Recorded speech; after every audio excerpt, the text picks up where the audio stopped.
Welcome everybody to Flat Earth Nation. It is a Flat Earth Nation. Don't let them tell you anything else unless they're willing to debate you in a fair and honest way.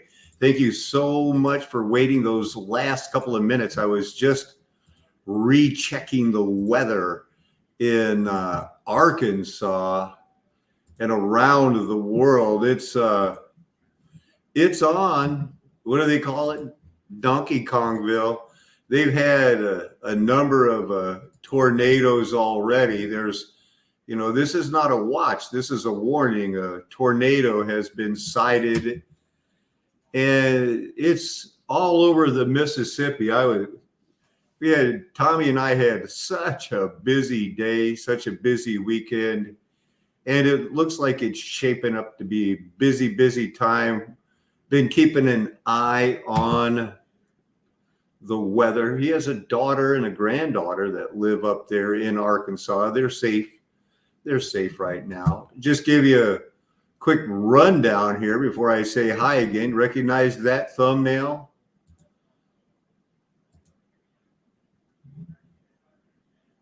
Got some made a thing here now. So I guess we had a troll here the other day. Thank you, Matt G, for checking these guys out. I'm kind of hoping that he will, because he wants to get back to this, I'll give you $18.5 million for the correct flat earth map. We're doing that 5-6 years ago. And so I was going to be nice to him, like Brother Matt said, talk to the trolls a little bit. So I thought I'd say hi. So the only thing I could think about asking was like, you do realize we're talking about Armageddon past here, don't you? I mean, we got bigger fish to fry than what type of, what's your favorite map, things like that. So don't want to get distracted by comments. I wonder what I was looking. Oh, yeah, I'm getting back into a little bit of martial arts. Thinking judo is a good way to go. This one's pretty easy.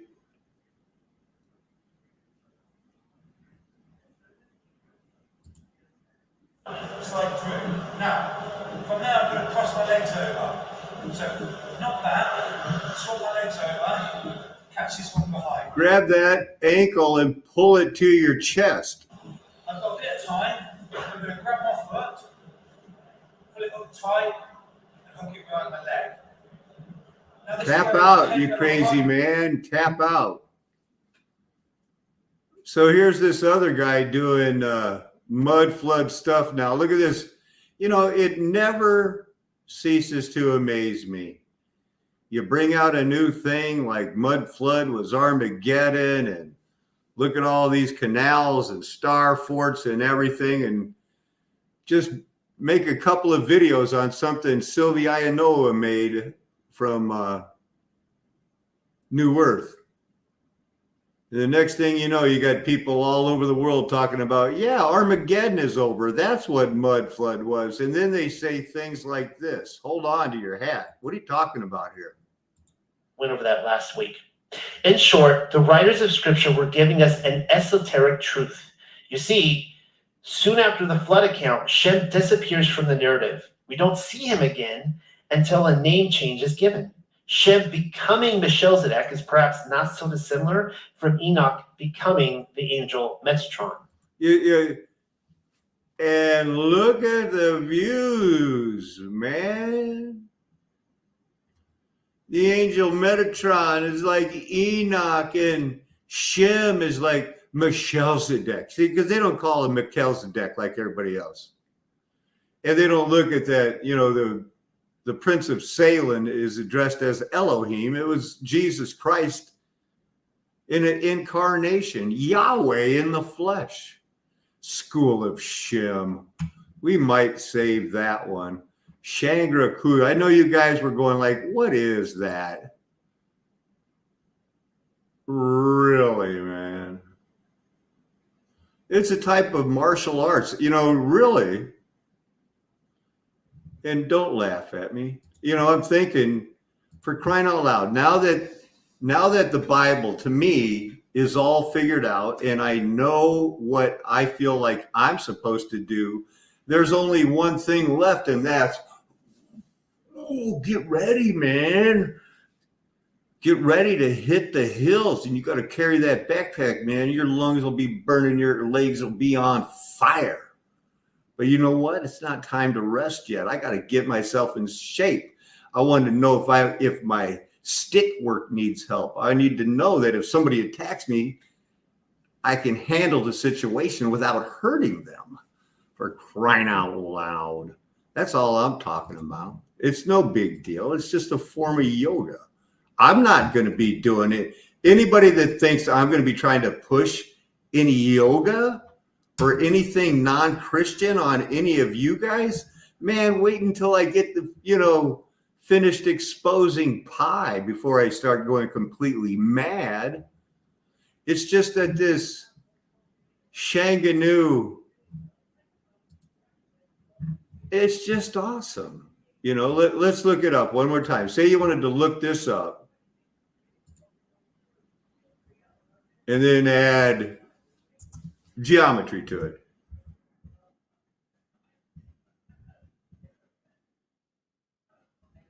Oh, I think I got that backwards. You see that it's in here, these calculation tablets.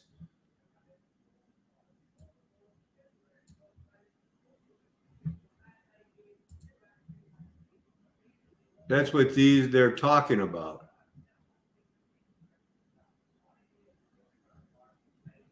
Everybody around the same time was coming up with new math. I don't know how far we have to jump ahead.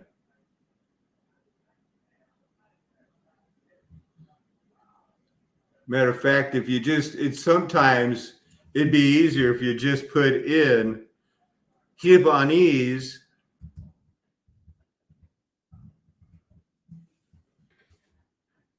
and they could just tell you about Japanese temple geometry and what it had to do with when they left these type of puzzles. Brain teasers, they just leave little brain teasers like this at their temple.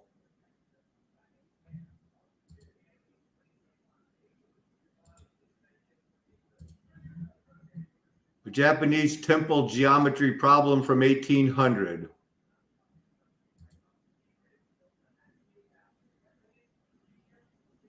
Here we're going to look at a nice Japanese geometry problem. So this comes from a Sengaku from the Ida school. Why? After Satan was loosed in 1711 and they got their Phrygian caps in together, is it documented finally? Well, here's what everybody else brought from their corner of the world. This is what we called pi and how we solved it. Of course, they all, here in white man's world, we all went with Aristotle because, aristocrats, Aristotle, it means the best. They're the best. We might check in on him later. I'll leave that open. I was looking at the Gamma Prefecture because that's where I think that Shinto and stuff, I don't remember. This was from this morning, but I know the Holy Spirit's leading. I wonder if I looked it up. Oh, I got Sanaku problems here. You're in luck. I have not looked them over. They look hard, so we'll do it later. I'm looking up a magneto-optical trap. Now, say you need something, how much money?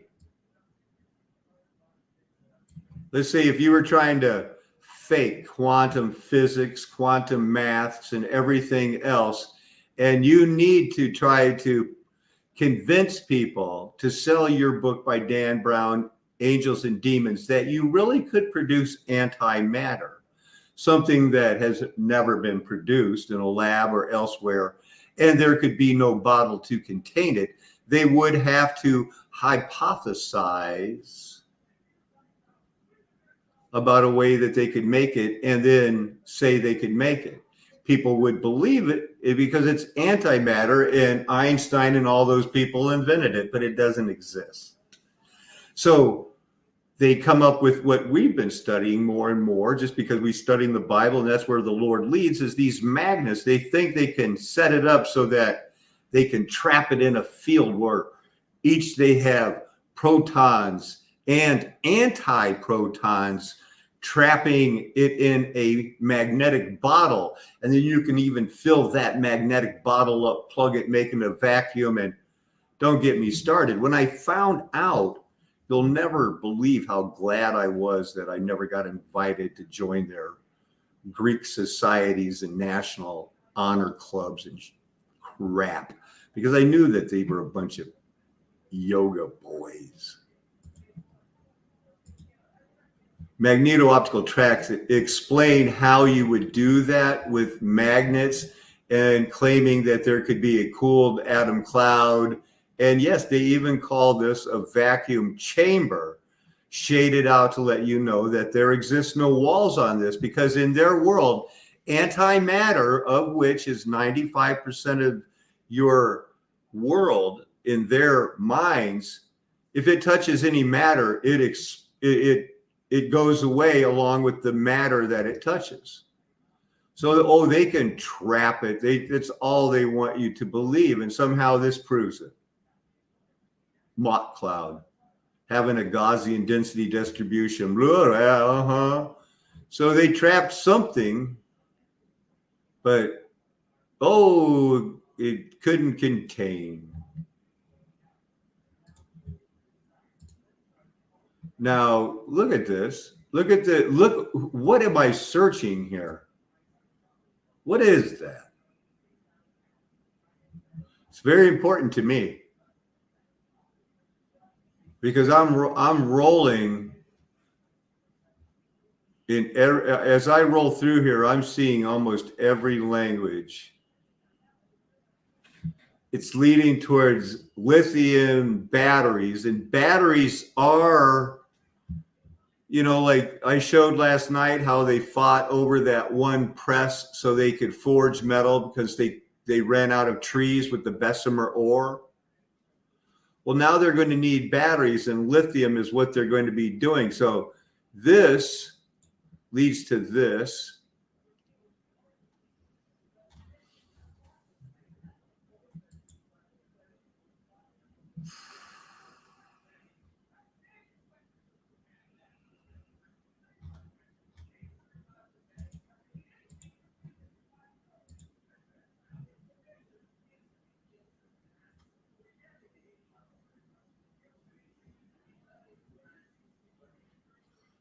Who knows where we're at? We're just letting the Lord lead us tonight.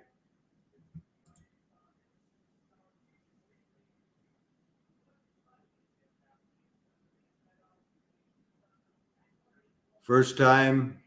Hi, I'm Samuel Billito with Billito Services, and I am an expert in the process of shooting, grading, and mastering HDR video. Today, I'm talking about my experience testing the new crop of intermediate HDR reference displays. Recently, I got together with my friends at Paradox Post to test some HDR displays. We set up a test where we fed the same HDR signal to the Sony BVMX300, the FSI XM310K, the Apple Pro Display XDR, my Small HD OLED 22, and a look on 24. This is accurate. But like I mentioned in my previous video, How much? there's an XM310.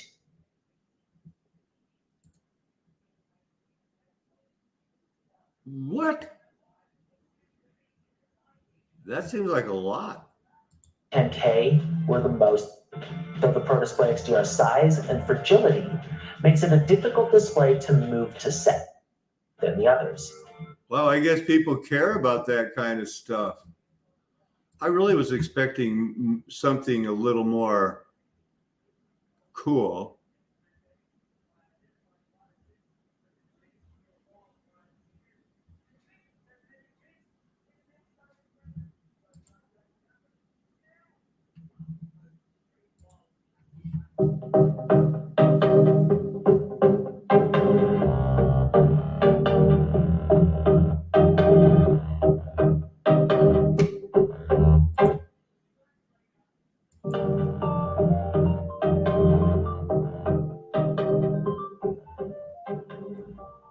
I guess these guys got all kinds of little tricks.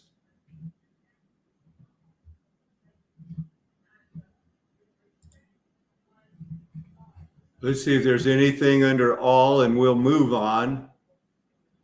Visitable display. Well, let's see. How did I get here to all that? We'll go back.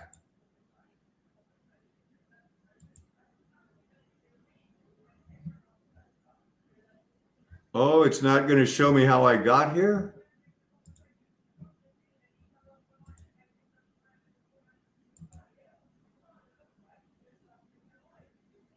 No way. Oh, here it is. 7LI. Now, the magneto trap had a, as I was just reading it, seeing what I was going to be teaching about, I was interested in, how they would try to convince you that they were going to, make a vacuum in midair to help prove that Schrodinger's cat could be dead and alive at the same time. A magneto-optical trap is an apparatus which uses laser cooling and a spatially varying magnetic field to create a trap which can produce samples of cold, trapped, neutral atoms. Temperatures achieved in a MOT, magneto-optical trap, can be as low as several microkelvin, depending upon the atomic species, which is 2 or 3 times below the photon recoil limit. However, for atoms with an unresolved hyperfine structure, such as 7LI, but it's not highlighted. You can't see what it is. The temperature achieved in a MOT will be higher than the Doppler cooling of it. So, however, for atoms with an unresolved hyperfine structure, the temperature achieved will be higher than a Doppler. And so this is just an example. And one would think that this wouldn't be classified as an image. Open image in new tab. Now,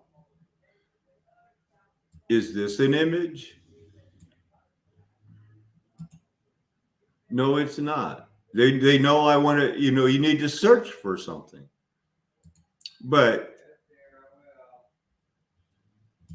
no matter how hard you try, you can get it. Search it.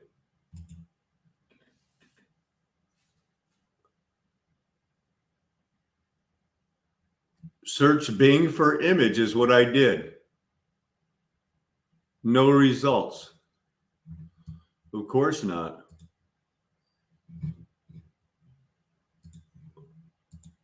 I wonder, is this lithium on their atomic table?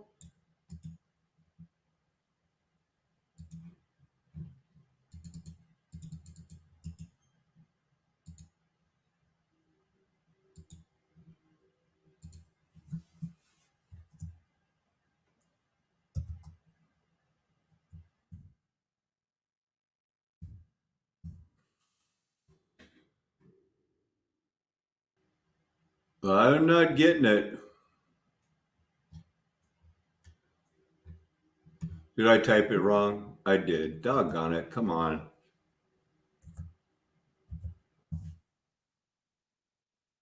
It is lithium.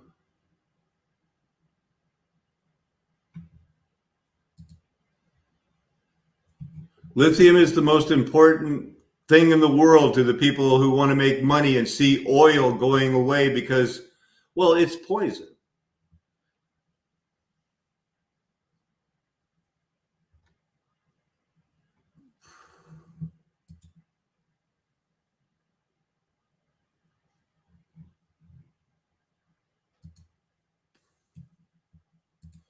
Lithium hydroxide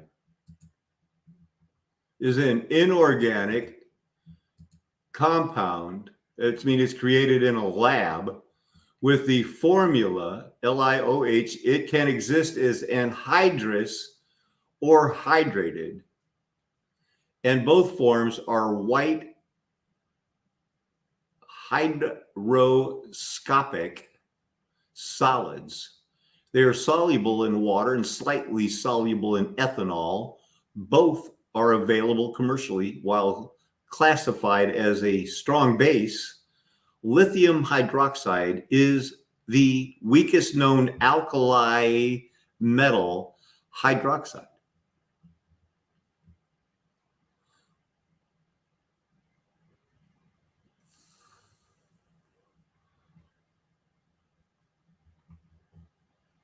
For batteries, mainly consumed in the production of cathode materials for lithium-ion batteries, such as the lithium cobalt oxide and lithium iron phosphate.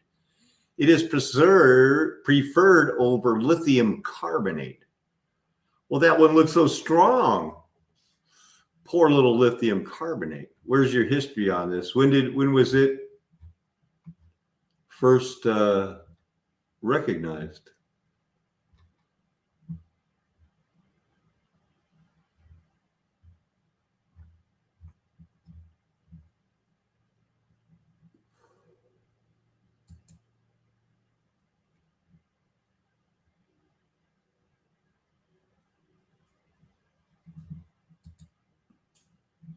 So this is what you're going to get out of it. I see they got Neptunes coming to the party. Hector, a lot of Greek names already.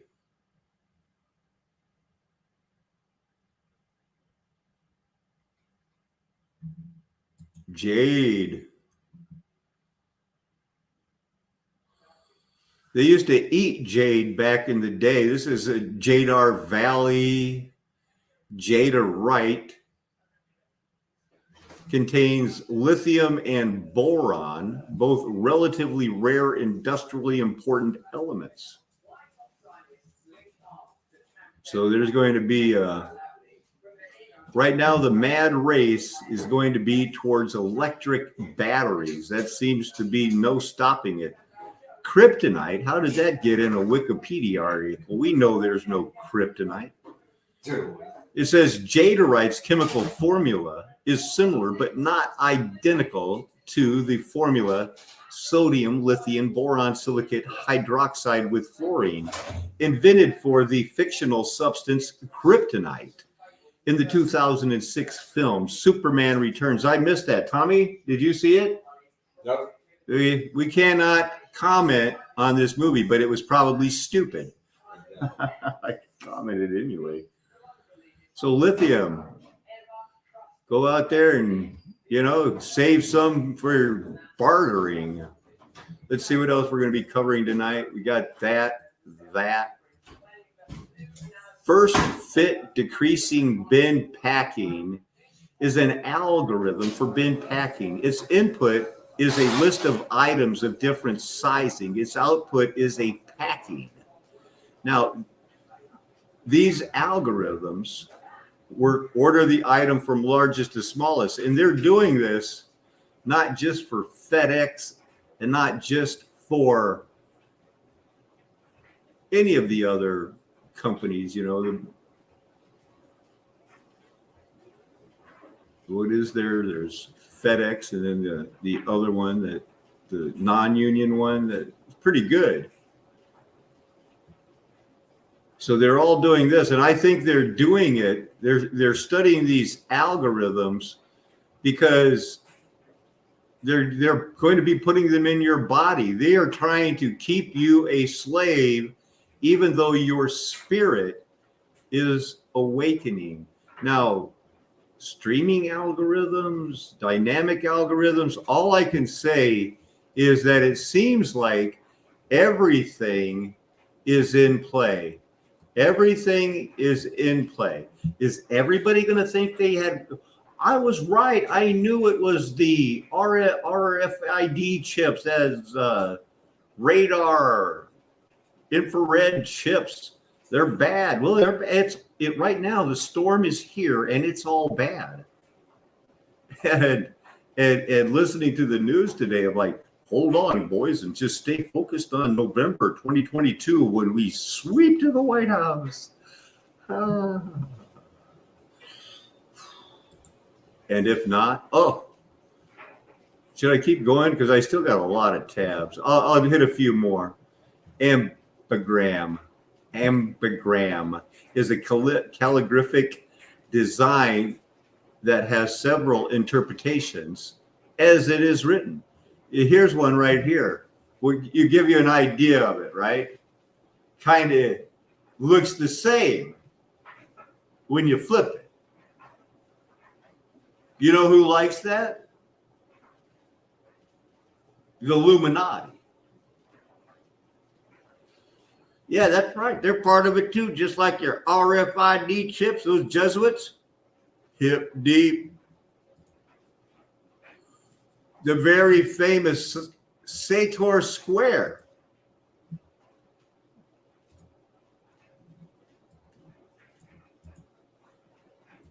It's everywhere in this world. All over the world. All over the world.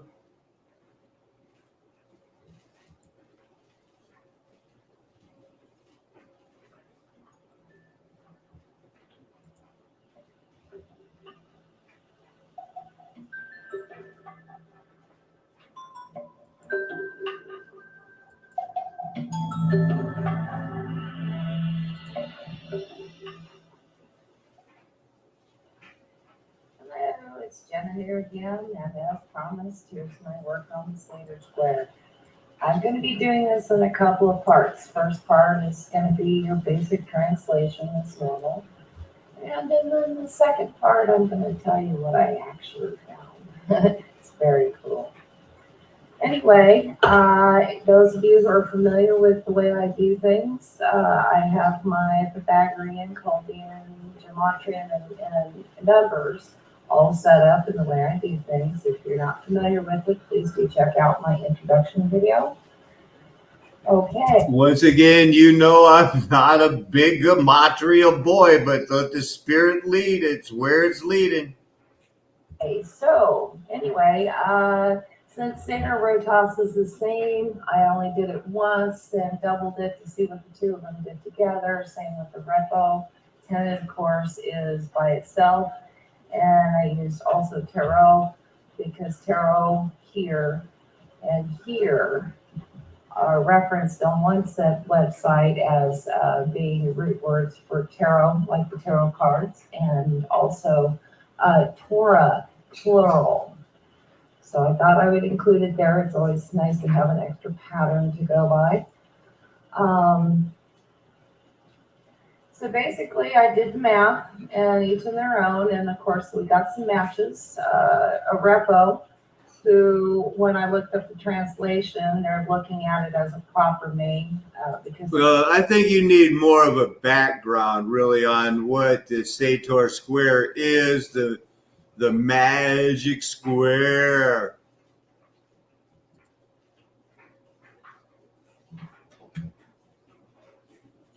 Welcome to Read Ancient Languages. I'm Dr. Fausto Labruto. Today we take a look at a symbol made of Latin words, which we may have seen on walls or talismans. The first time this combination of words was shown, it was on a wall in Pompeii, the ancient Roman town destroyed by the eruption of Mount Vesuvius in AD 79. It has been given the name of a Sator Square. Through the centuries, all sorts of magical and wonderful powers have been assigned to the Sator Square. Today, we will take a closer look at what it represents. There are 5 words in the Sator square. Sator, which means sower. Arepo, which is a made-up word not found anywhere else in the Latin language. We can just assume it was meant as the name of a person. Temet, which means hips. Opera, which means at work or operational. And rotas, which means the wheels. So the whole sentence translated in English means the sower Arepo keeps the wheels operational.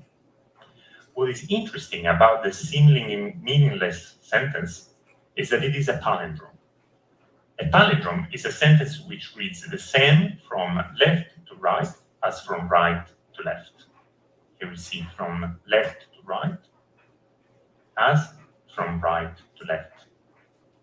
What is even more interesting about this particular palindrome is that it is composed of 5 words, each of 5 letters.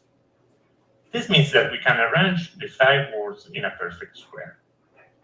And the peculiarity of this arrangement is that it can be read from left to right, as well as from top to bottom, as well as from right to left, as well as from bottom to top. This peculiarity has fascinated readers for centuries, and what started out as a game with words has been attributed magical powers and has become a good luck charm. So, the next time you will see the Sator square in an inscription or as an ornament, as a talisman, or even tattooed on someone's arm, you will know this palindrome was first created in ancient Pompeii. Thanks for listening to Read Ancient Languages. Please subscribe to this channel for updates and don't forget to follow us on Facebook and Instagram. CPT symmetry.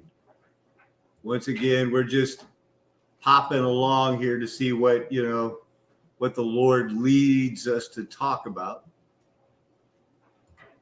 We got that down. That was cool, huh? Sator squares. Good show. Good job, Dr. Lubrato. CPT symmetry, just to get your mind and get that, in case we run across it later, is a charge, parity, and time reversal symmetry. They actually study this. Smart people do. And is a fundamental symmetry of physical laws. Oh, is it? Time travel. Okay. Time reversal. Under the simultaneous transformations of charge conjugation, parity transformation, and time reversal is the only combination of CP and T that is observed to be an exact symmetry of nature at the fundamental level. So that's where they get all their information. We didn't even know about it. Charge, parity, time reversal, CPT symmetry. The CPT theorem says the CPT symmetry holds for all physical phenomena, including the Big Bang, or more precisely, that any Lorentz invariant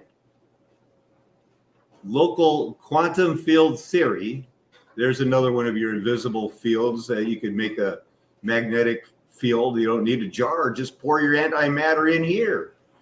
Or with a Hermitian, Hamiltonian, they've all got to nowadays, because this is the, it's not only de jure, it's de facto true science. The history of the CPT or theorem goes all the way back to 1951. And, after they did that whole, look at me, I can make an atomic weapon, then they wanted to prove the connection between spin and statistics. That was number 2 on the hit parade. So, they worked it out. These guys, Wolfgang, John Stuart Bell, they how about that? This guy, back in the day, hey, John, smoke a little weed? Huh? Did you? Did you date an intern? Did you? Did you have a little fun back in the 70s, man? Come on. Was it cool, man? Did you do a little tripping with Timothy Leary? What'd you do back then, man? You revealed all this cool stuff about CPT. P symmetry, CP symmetry, T symmetry, time.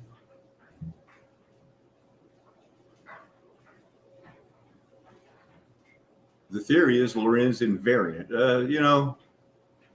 I am mocking it. All right. I'm mocking them. I'm mocking their whole math, and I've been mocking it. We'll maybe mock them some more later. Here's that Berkeley thing. They invented this in Berkeley, the cyclotron. I was getting down on that cyclotron because a lot of you people, man, you're right. Man, you are right. It's going to be the RFID chips. It's going to be the chemtrails. It's going to be the aliens. It's going to be the storm. But what's going to affect you? You can't get no supplies. Just like I've made a lot of prophecies. I know a lot of people go, this guy prophesies all the time. I really only have made one where I said, thus saith the Lord, and that was that last year, New Orleans was going to get hit by an hurricane, and that the transportation from that point on between St. Louis and the Mississippi will be continuously disrupted, and I don't know if it will ever work again. Well, check and check. So all these other crazy things, like Tommy was teasing me today all day because I get paid every second Wednesday. I'm a fully retired American human. I did that thing that you did called work, and then I decided, oh, what the heck? I'm just going to retire with the very bare minimum. As soon as I turn 62, I'll take it now. I'm not working to try to get a little bit more later, because I would have had to work 13 more years to break even if I would have stayed working till 72, when technically I retired at 54 and kind of lived off my other money until I could retire. And so it all worked out well. And at that point, I was left with nothing to do this afternoon after searching all this stuff. And then so I decided I would write this down to warn you. And when I say they, I mean the bad guys. They only give human love so it hurts more when they take it away. Why do you think that for every generation? I mean, it was the very early 70s when all of a sudden one day I woke up in high school and kids were walking down the hallway going, Sunday, Monday, happy day. They were already looking back at the 50s. And then as I got older and started studying modern poetry, I realized Woodstock and all of that. Well, I'm going down to Yasgur's farm, going to join in a rock and roll. That was 1969. Everything had just happened. All of that, and I was wondering, where was the Daniel Boone stuff when I was a child? We had Daniel Boone and Davy Crockett on TV at the same time. It went away, and then all of a sudden there was the Mod Squad and things like that. And it made me realize they only give you something to look back at so that it'll give you an incentive to fight. Say, oh, if X hadn't happened, I wouldn't be living Y right now. Ex facto, if I eliminate change my X and Y, I'll be back to being happy again. But, I'm right in that sad age group of where I've got to go prove to mommy that if she still wants to drive a Chevy, well, I think I wrote it down, something like that. Now, in order for you to fight to keep what was stolen by forward-looking subterfuge marinated in a bowl of malfeasance, yummy when people are dying, they dream of mom being loved by the government. When they're dying, they dream of driving a Chevrolet in the good old days. And when they're dying, they can almost taste that cherry pie in their mouth in spite of their dried, cracked, and starving lips. That's what war is. Didn't you just see last month there were 40-year-old, 50-year-old moms weighing 250 pounds going like, I'll fight them. We just need more bullets. I guess they're winning. So that. What do we got here? Somebody want me to? We look at Mr. Mission Control is back. He's got his name even more stylized there. Search, radiologic, graphonetic, magnetic, nanotechnology. Man, that sounds like some weird stuff. Is that where they have those silicone robots in you?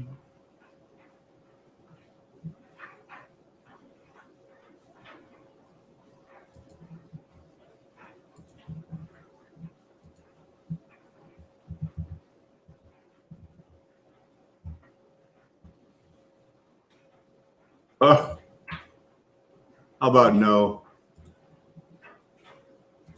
So the cyclotron at Berkeley was invented in 1929-30, at the University of California, Berkeley. The bright light, patented in 1932, it accelerates charged particles. These particles are held to a spiral trajectory by a static magnetic field. Kind of what they want you to believe about the Earth, that, you could get that spiral trajectory and it'll cling to it, I guess, something. Anyway, you got a Nobel Prize out of the deal. Now, the cyclotron was the first silical accelerator in existing electrostatic accelerators. An electrostatic particle accelerator is one of the two main types of particle accelerators in which charged particles are accelerated to a high energy, passing through a static high voltage potential. There's one right there. That's your secret. There was the start of your new generation and the new faking everything. They were faking the bomb at Los Alamos and other places, and they were faking this here, and they were going to tie it all together and teach that, the homosexual Maynard Keynes was the only guy that could help us, and we'll put up with him, his shenanigans, because he's so smart. And in computers, who was it turning? Oh, and we'll put up with his, homosexual behavior because he's the smartest guy, and we got to have him do computers. And then these other, well, it's always like in writing, we got to put up with this writer, even though Oscar Wilde, even though he's, little, because he's so good. Well, was he really that good? Because I never got it. I mean, you might as well read Ellen Bronte and go like, really, I waited 27 chapters to go, Heathcliff doesn't love me, and oh wait, he tried, but then he got yelled at. Oh my goodness, break my freaking heart. I was getting a grasp of how this just doesn't make sense. This would never work. And it's all been a lie. It's all just something that they would show you later on Star Wars. They went to the moon, man. Look, that's the Millennium Falcon's cannon. That's the vacuum chamber containing the D's. Was it named after John Dees? I tried to dig on that. Believe me, if I could have even sniffed something, we'd be reading about it right now. But John Dee is safely away from being named after this. Vacuum cannon? I don't. Just kidding. Everything in yellow is a magnet except this control panel. Radiation therapy. Ever had an MRI? They can see everything. Hey, there's Stanley Livingston. Not that Stanley Livingston. Not this Stanley Livingston. The guy who opened up a colony in Africa?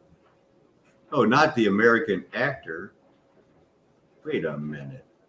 Where's Dr. Livingston, I presume? How did Chip from My Three Sons get in here?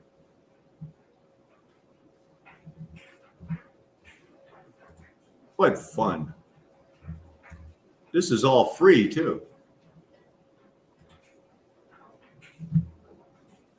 Did I show you these that, oh, I got that pulled up. I got the Van de Graaff generator pulled up. You're probably a little more familiar with that. And then I was surprised because I saw that, you know, I think we skipped that because it's covered. Superseded by the synchrotron. Everybody's just really, you know, and it could be that those people that are, you know, the cyclotrons, this is all that CERN. This is how they got to CERN. Einstein must have tipped off these Hungarians because they were looking for it in Germany and patent got abandoned for a linear accelerator. I mean, magnets are fun.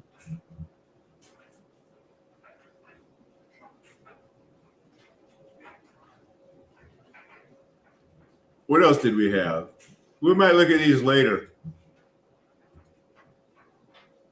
Oh, I told you I was looking to see if I could.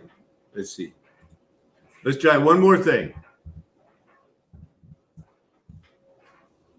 John D. electrodes.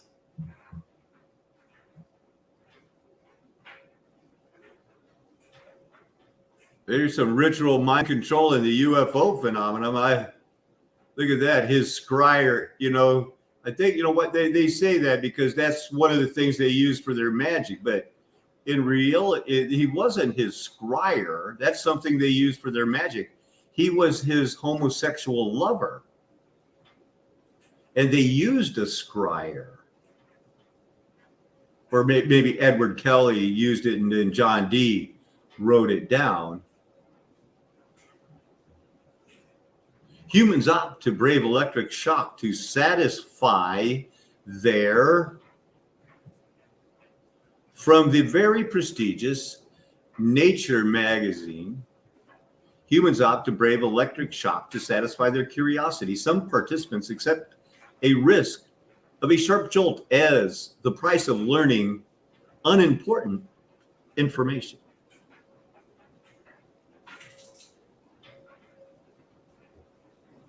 That's it. That's it. $32 if I want to buy that art.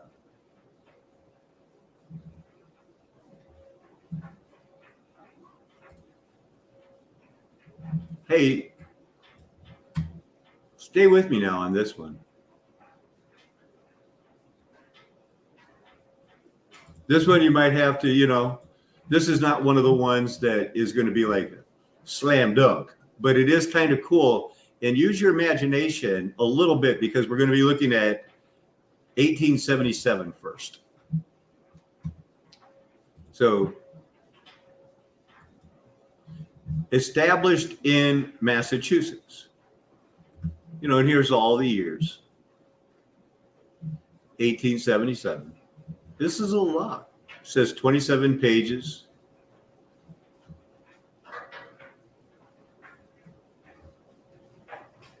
Was it a lot compared to 1876? Well, there was 22. That's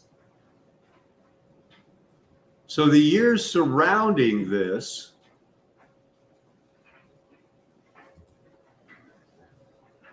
Then this was 16, 22, 27, 16. What's 79?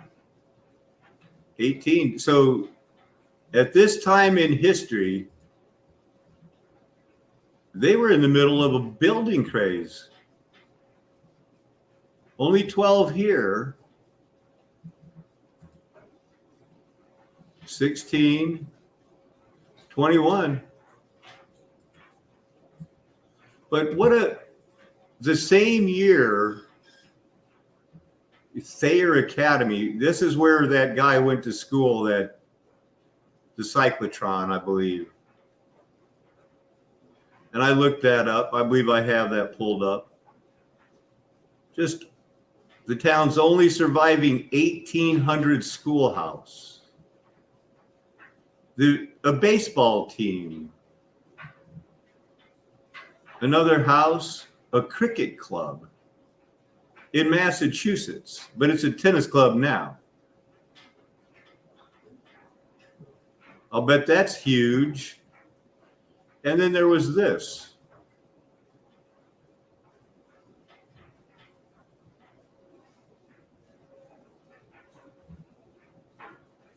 We're on to them on the resets too. I mean, it's just obvious here. Now, I was looking at this map because this is where that Thayer College is. I wonder if I have that pulled up.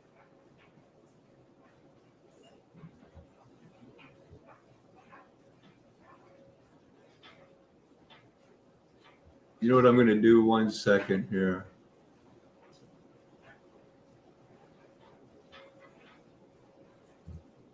I'm going to play just a little bit of last night's show. I've got to do a couple of errands around here real quick. Faith. We have hope that's unseen. We're going to put it in, evolution or the Bible. To the Bessemer process. It was the first inexpensive way to mass produce steel before the creation of the open arc furnace. Bessemer steel is also a great alternative to iron, as it could be made extremely quickly. Before the Bessemer process was developed, it cost about $50 to make 1 ton of steel. But the Bessemer process brought the price down to around $9 per ton. This allowed steel to be used in mass quantities for construction, engineering, machines, and mining. Steel was also used in train tracks, which improved transportation and people's lives. It was also used in machinery for textile mills, mining, and power generation. Textile mills produced clothing and other similar products for people. On the other hand, mining produced iron and coal that was used to make steel. Steel improved machinery, allowing for other inventions to arise, along with better methods of making steel.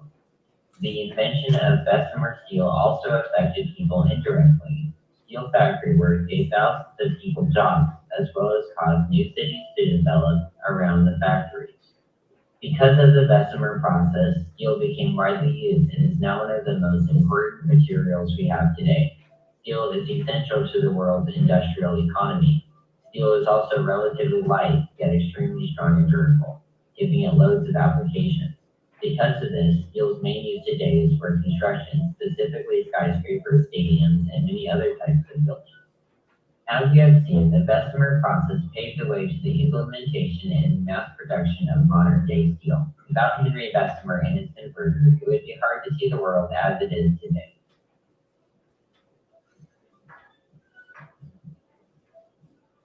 So after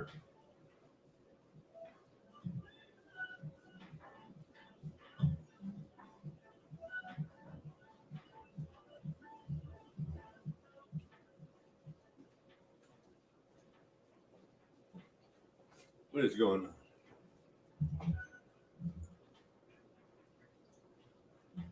on?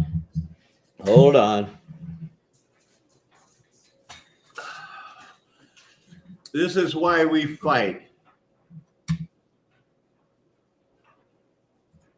extruding metals where they didn't need to make the rivets and all of the hard production, so it went here. Stay with me, please. You're precious. He was now behind, kicked off a program to catch up. And this program would become an engineering and manufacturing triumph, go to the world's largest iron giants. These huge machines have made incalculable contributions to global society, commerce, space travel, national security, your life too. These are the iron giants that were discovered by Germany after the Bessemer press. The Allies had. So what I'm basically showing and proved last night is that it's not hard to believe. They faked the math. They faked everything. It was all about making us into nations again. There were city-states. Germany figured they had these presses. They knew what was going on. The other people didn't have them. Treaties were there. This was the mafia.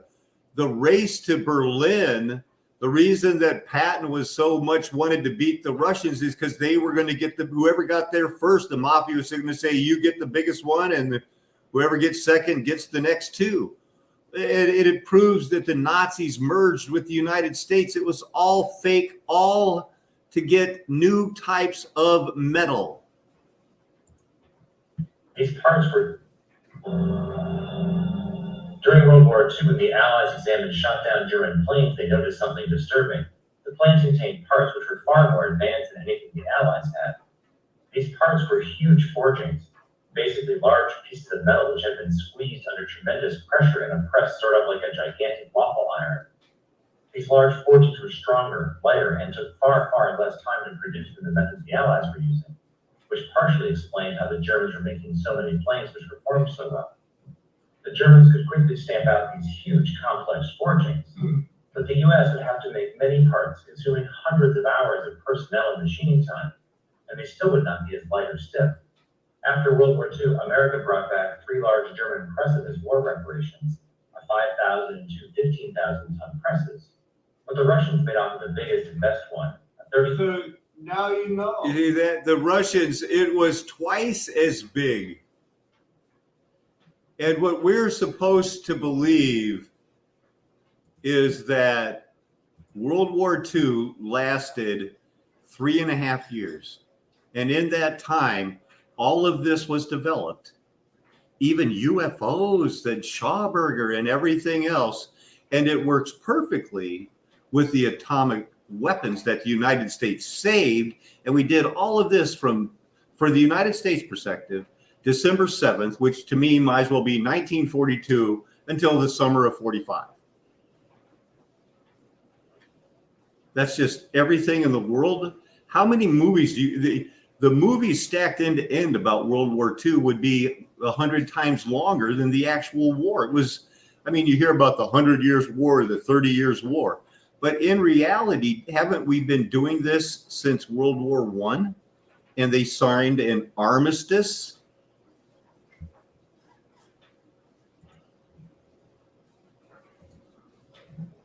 You did the cyclotron, did that. Now, the canals, we were looking at that, and this is an old map from just studying the Middlesex canals.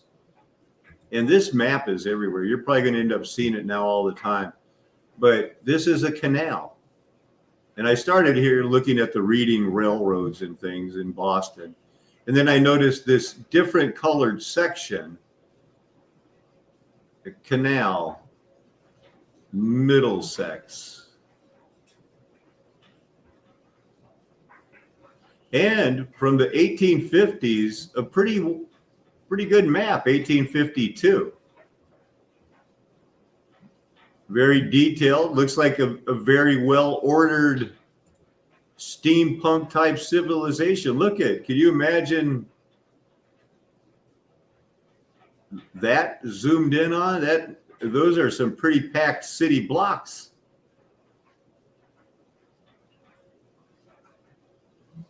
There's Governor's Island, very famous. North Chelsea.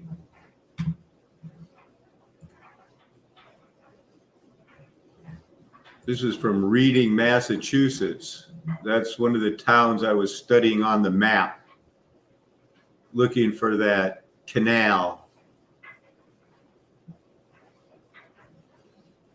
1644.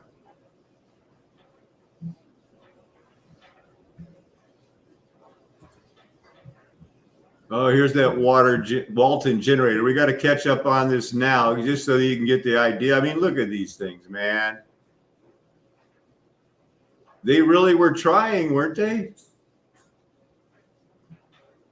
They thought they were going to get it done.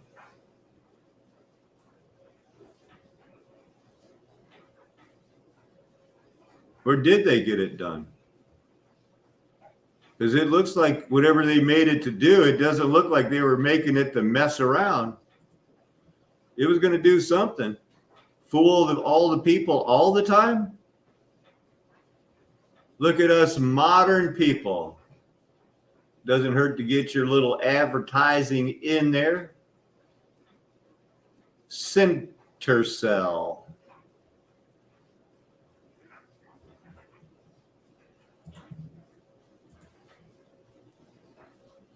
Well, did they find it or did they build it? This is a Japanese KEK accelerator.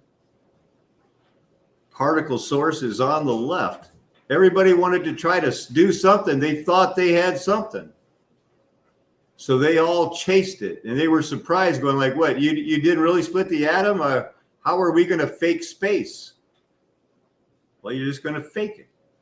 The Kaiser Wilhelm machine would be called the Max Planck machine, just like the Kaiser Wilhelm Institute is now called the Max Planck Institute. Nazi founded, imperially funded.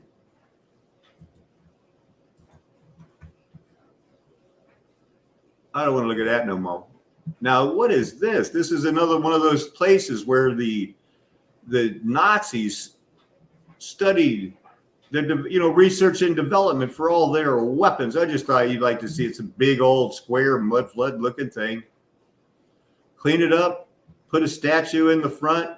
Who knows how far underground that goes, right? Well, that's how it ends up looking like that. Stamp your rifles. There you go. That's a little dot.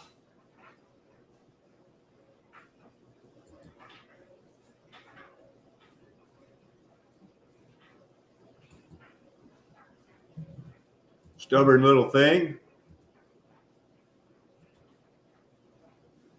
Look at there he is.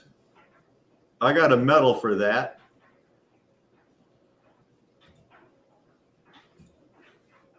These guys could get it done there in the research and development department. I don't know, what is that? That's Emil Lieb.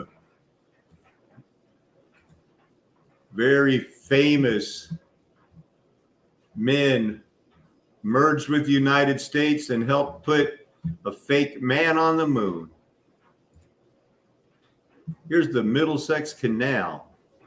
Now back to that canal thing here, from reading. Little bit of a town, 1694, oldest surviving building, and it was a tavern. All these roads. Here's that map again of the reading area. There's the post office in 1905. Serviceable, but not what you'd call optimal.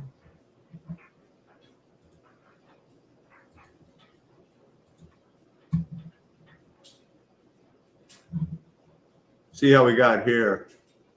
I was looking at a house at 322 Haven Street in Reading, Massachusetts. Built sometime, they were not sure, but it says sometime before 1889 and 1860 or 1876. I looked it up simply because of its name, house at 322 Haven Street. Pretty short and boring thing, but it ended up being a private through a lumber yard. So we got there, ended up on the Middlesex Canal, finally found it. It was a barge canal, but now look at this. It was built 11 years, from 1793 to 1803. The canal was one of the first civil engineering projects of its type. And it says it was studied by people who did the Erie Canal. But if you do the Erie Canal, they'll tell you there were no engineers. They had to send people to England to study it. But nevertheless, a number of innovations made the canal possible, including what? They had hydraulic cement, which was used to mortar its locks in the 1700s, and an ingenious floating towpath. They had one floating to span the Concord River. Way to go, you guys, because that's no small river. It had stayed in operation to 1851. And of course, it's all kinds of mud flooding. But these, you know, are unhewn stones. It's not even make me a temple of unhewn stones. Now these aren't. Those have had some work, obviously. But they do look a little different. He did it. Of course he did. There's that map again. A little bit of a different thing here. Not too big.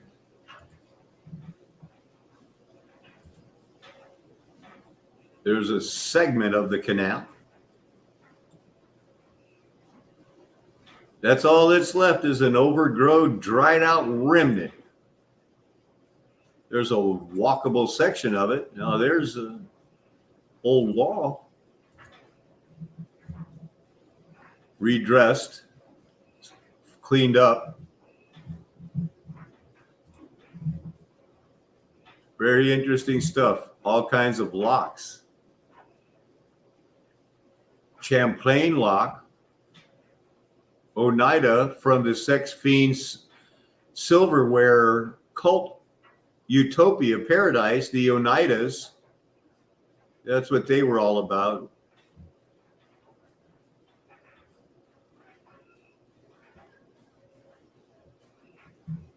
Locks, 1700s. This wasn't 1700s. This is on the Erie Canal. Look at it. One's going this way. They got it diverted going this way to help the people get fresh water. That's the Erie Canal, Lockport, New York. Look at that. 1839. Nothing like the first one. Still in the 1700s. Built it in 10 years. Locks and all. And this is the remains of Lock 25 not that long ago. Still standing tall. Probably, you know, you got the makings of a good barn right there.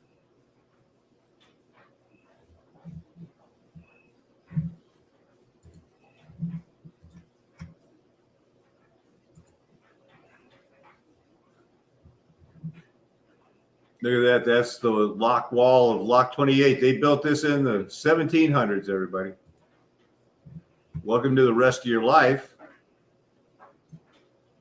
The problem was that the land rises 600 feet from the Hudson to Lake Erie. Locks at the time could handle up to 12 feet. So even with the heftiest cuttings, oh my goodness, I just got a tickle in my throat.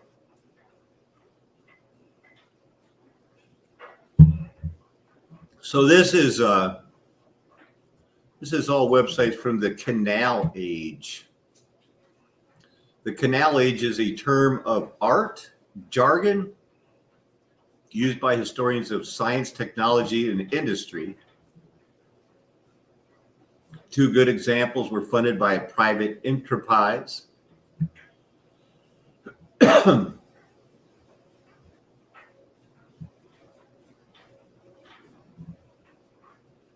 Boy, everything is just brand new. Here's another one. You know, after this one, at least it was chartered in 1805.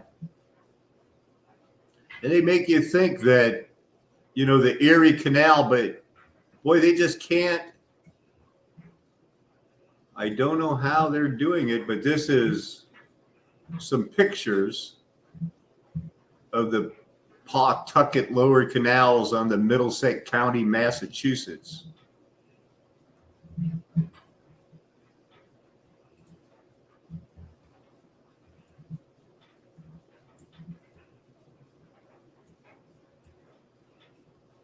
Looks like that concrete just had a little bubble in it from the day they poured it, but still holding in there.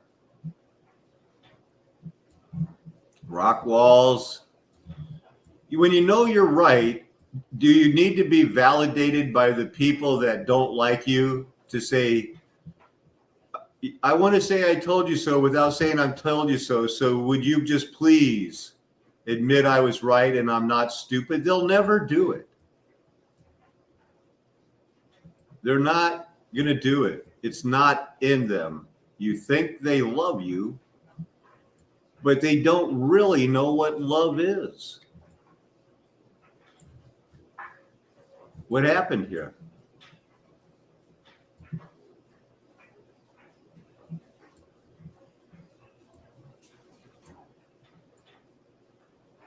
Ski and skate.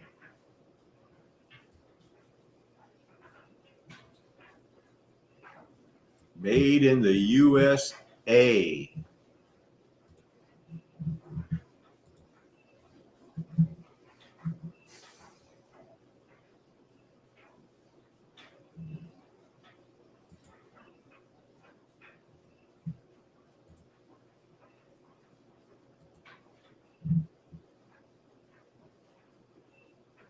You know how long ago everything happened? It's not hard to say, how long ago did everything happen? Let me ask you a question.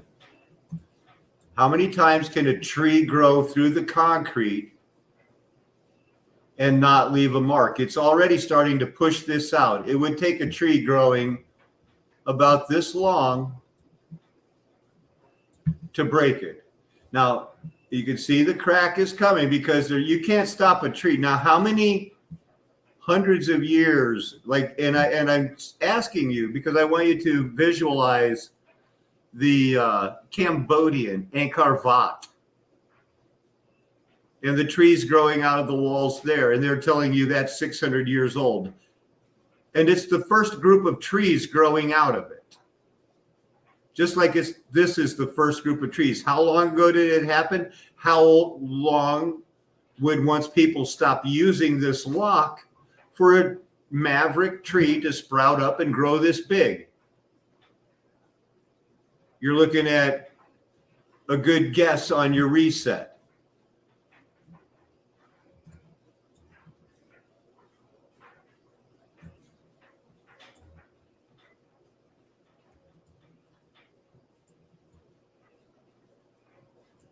That wasn't wood that turned to concrete and left the wood.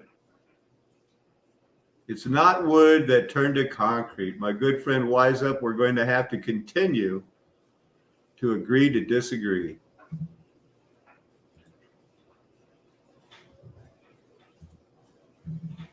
Was looking up some Bible verses here. According to their custom, and they stood in their place, sprinkled. I wonder what I was looking up. In his place, Omed. Now, how good are you at memorizing? Keep this word here in your mind. Keep these symbols here. You know, you might even want to think it's like thy, a T-H-Y instead of a, whatever this might be, like a Y-N-T. We're just going to roll over a couple here. As I go backwards, try to focus on, is this word really changing anymore? You know, but so here's the real word. They're saying it phonetically is this. You concentrate on that. Okay, there it is. That's 5976. 5975. Well, there's an extra in there. But besides that, pretty close. But they just keep giving them new words, you know. How are we going to know what to do to stand and who's supporting us? And it's place to stand from you. You know, Micah 1:11 just struck me as funny today when I heard it.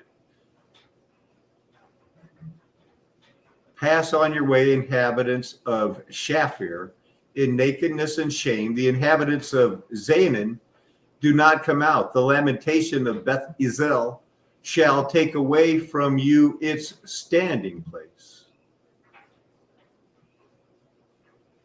He shall receive of you his standing. That's just sad. Its place to stand is taking away from you. He will take away from you its support. I really was looking at that word hard here in verse 11. Pass on your way. Because, you know, this is a Micah, not Malachi. And this is the one, you know, where, and the mountains will melt under him and the valleys will split open like wax before the fire, like waters poured down a steep place. All this for the transgression of Jacob. Was it not for the transgression of Jacob? Is it not Samaria? Is not the high place of Judah? Is it not Jerusalem? Mm-hmm. Uh-huh. Hey, Mr. Man. Jerusalem's in Omaha. Is it? Stop it. Omaha. It's in either Omaha or Illinois. There's Tommy. He's trying to tease me again. So here's where is this all the way? Because it is, yeah. Because her wounds are incurable in Israel, and it came to Judah. Man, that's sad. Whew. Proverbs 3. We read that last night.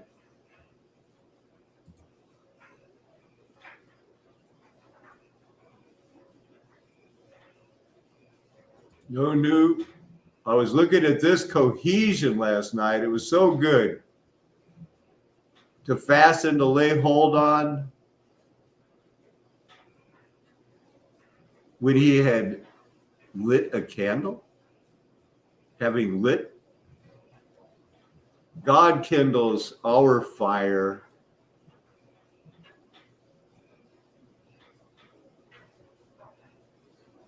And as what we need is to be touched by the Spirit physically and believe spiritually that greater is he who is in us than he that is in the world. You know you're right. You know we've been reset. You know Armageddon is over. We're waiting on Gog and Magog. What can we do? Or why are we doing this? Is it for our children? This is how I started my morning, going over these names. Somehow I never heard of this person. I never heard of that person. So I'll back up. And not even sure who it was that I originally landed on. But I ended up going through like Nathan, trying to track David's son, Nathan, the last king of Judah. Did that last night.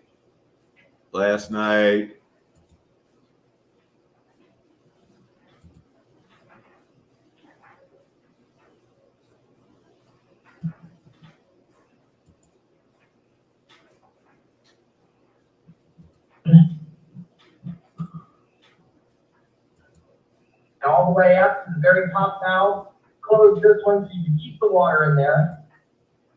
Look.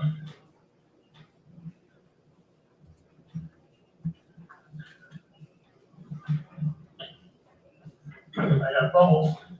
Settle down.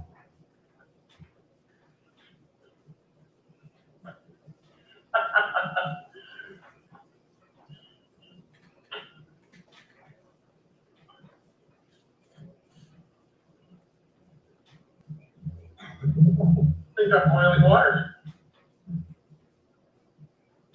Oh, that's so weird. I just boiled a liter of water in my hand. Man, I need to get out more. That was entertaining.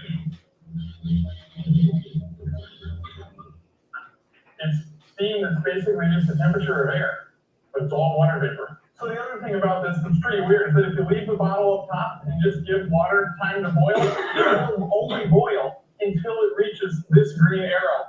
I swear that I did not actually move this arrow. My guess, well, not my guess, my calculation was actually that good to begin with. That is the water line. Everything higher is water vapor and everything lower is water. And it is right. It's like within an inch of the big arrow. So I think, last night, you can't really prove anything to anybody, but there's no such thing as a free lunch or free electricity. You got to do a little bit of work to it. And fortunately, it's not that hard to make steam or electricity because it's in the atmosphere. We're being ripped off. We're slaves. Whatever they did to us, they didn't think our souls would kick in. You've all seen that decoded in movies. I can't believe they think they're human. We are. And we have a Bible, a book of remembrance. Suction isn't a real force. It's just something that we say to vaguely describe what happens when one thing is at a lower pressure than some other thing. Good on you for admitting that, man. What's actually occurring here is the atmosphere, all the air surrounding our planet, is pushing down on the water in this bucket. If you were to collect all of the air directly above this bucket in a massive tube out to space, all that air would weigh over 1,600 pounds. That's the better part of a ton, pushing down on this bucket all the time. However, it's a big bucket. It's almost a foot across, and it has an area of 109 square inches. That means that the pressure the air exerts on the water in this bucket is almost 15 pounds per square inch. Now let's look at the water. This upside-down water bottle contains about a liter of water, so a kilogram, which in English units weighs about 2.2 pounds. The bottle is only 3.5 inches across, so if we calculate the pressure that the water exerts down into the bucket, we get only 0.23 psi. So does the water in the bottle win at 0.23 psi and fall out of the bottle? Or does the massive column of air with 15 psi win and not only push the water up into the bottle, but actually cause the water to fill every void and nook and cranny in that bottle? Shockingly enough, the massive column of air takes the cake. When you invert a container of water like this, it's actually the atmospheric pressure holding the water up. It pushes down on the water in the bucket and up into the bottle. Now you may have noticed that I climbed multiple stories earlier to get this water to boil. 400 inches is a long ways up. As I climb, the water column I carry with me gets taller and taller, pushing down against the air pressure and canceling it out. Air weighs a little more than a milligram per cubic centimeter, while water weighs a whopping gram per cubic centimeter. It's a lot heavier. That means that to cancel the pressure from all the air up to space, we only need about 400 inches of water. If you check the weather report and look for the atmospheric pressure, you'll find a measurement in inches of mercury. And this is observable, repeatable every time. For holding water is filled. So if you have more than 100% humidity, as in you have more than that 2.5% of water vapor in the air, then that water vapor wants to condense out. It'll form clouds or fog or like dew or something like that. But all this changes when you remove the rest of the atmosphere. If the atmospheric pressure itself drops below the vapor pressure, there's basically not enough external force to hold the water together. And all the water expands and tries to evaporate at once. That's called boiling. Boiling is basically just exceptionally violent evaporation happening throughout the liquid, not just at the surface. That's why you get bubbles, because the water is turning to steam below the surface, and that gas has to bubble up and out of the liquid to escape. The key to boiling water, canceling it out with a 3-story tall column of water, you can make liquid water turn to steam at any temperature you want, with just a little bit of physics. Like this, and a standpipe. And this is like around 1909. And these basically, there was no cowboy days. That's all made up. They just brought people in from Europe and told them, you know, we got fireman races, rodeos, bicycle races. They had telephones just connected to their own town. But the standpipe history and the burning of the leaves, it's just the melting of.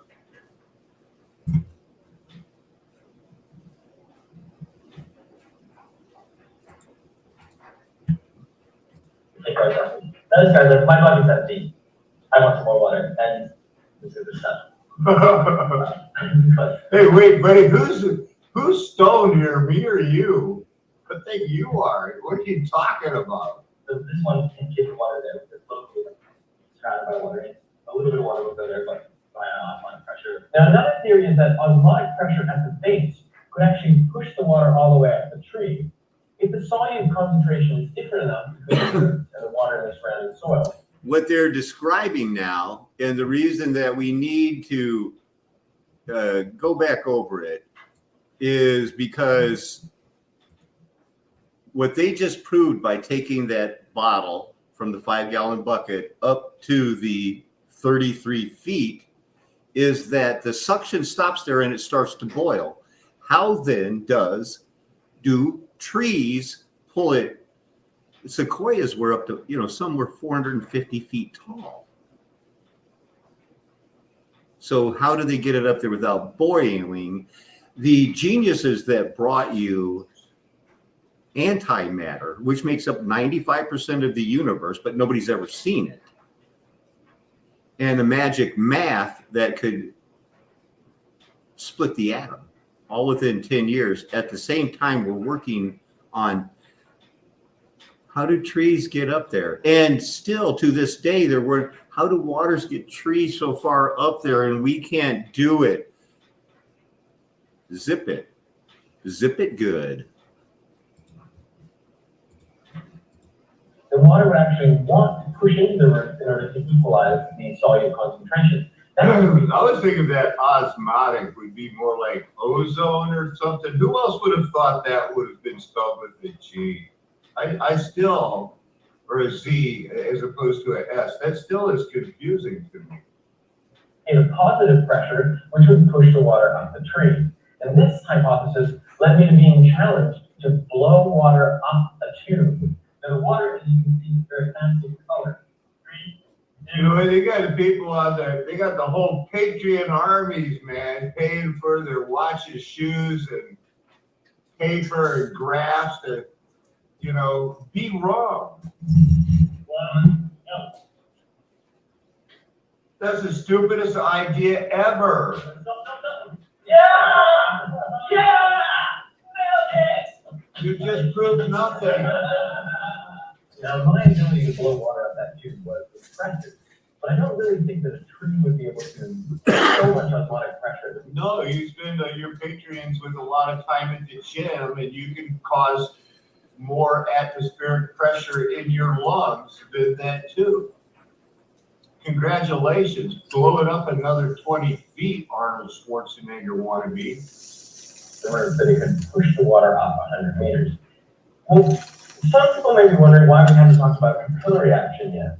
Because it doesn't work between the water molecules and the walls of the tube, so you can suck water up through perforated material. Now, I'm not sure that the tubes inside a tree are small enough for this effect to have a significant impact, but it may. Well, I don't want to give you the complete answer yet. I'd like you guys to tell me what you think and maybe post a video response. I'll tell you that I had a significant misconception that was stopping me from working this out. So if you can spot what that is, do let me know. And let me give you a summary of the ideas we came up with. One, that the tree does not contain a continuous water column. Number two, osmotic pressure at the root. We'd be pushing the water up the tree. Number three, osmotic pressure throughout the tree helps pull the water up. And number four, some mythical osmotic pressure might be blowing water up the roots of the tree. Or three, it might be pulling it up as opposed to pushing it up. So that would be no suck, no blow. capillary action. So let me know what role you think those different factors play in allowing a tree to draw the water up 100 meters. And if you don't want to do that work, then describe it. So here's what I got. Here's what I'm thinking. Now, there came a time when it was more important to get a hotter fire. A Yeah, hotter fire. yeah, because they burned all the trees. They needed to make charcoal to get a hotter fire, so they had to burn the trees to make charcoal.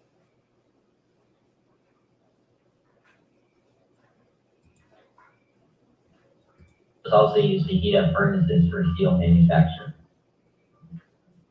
However, the most important resource overall was, of course, able to haul the ingots into storage areas where they were shipped out to be made into a variety of things. Moving on, there were many benefits to the Bessemer process. It was the first inexpensive way. This is better. Oh, is this the hydraulic forge? Okay. I better do some real show here. Check in on the storm. Jacksonville and the TKO subdivision, you're next in line. And then, of course, beyond that, we still have to think about Tower Hill Addition, Cinnamon Acres. A potentially catastrophic tornado is underway here just to the north and west of Jacksonville. Look at our storm chasers. Brandon and Vince are getting closer and closer. They're very close. These guys are literally going down I-40. You see Vince's feet. And all this water is going to feed the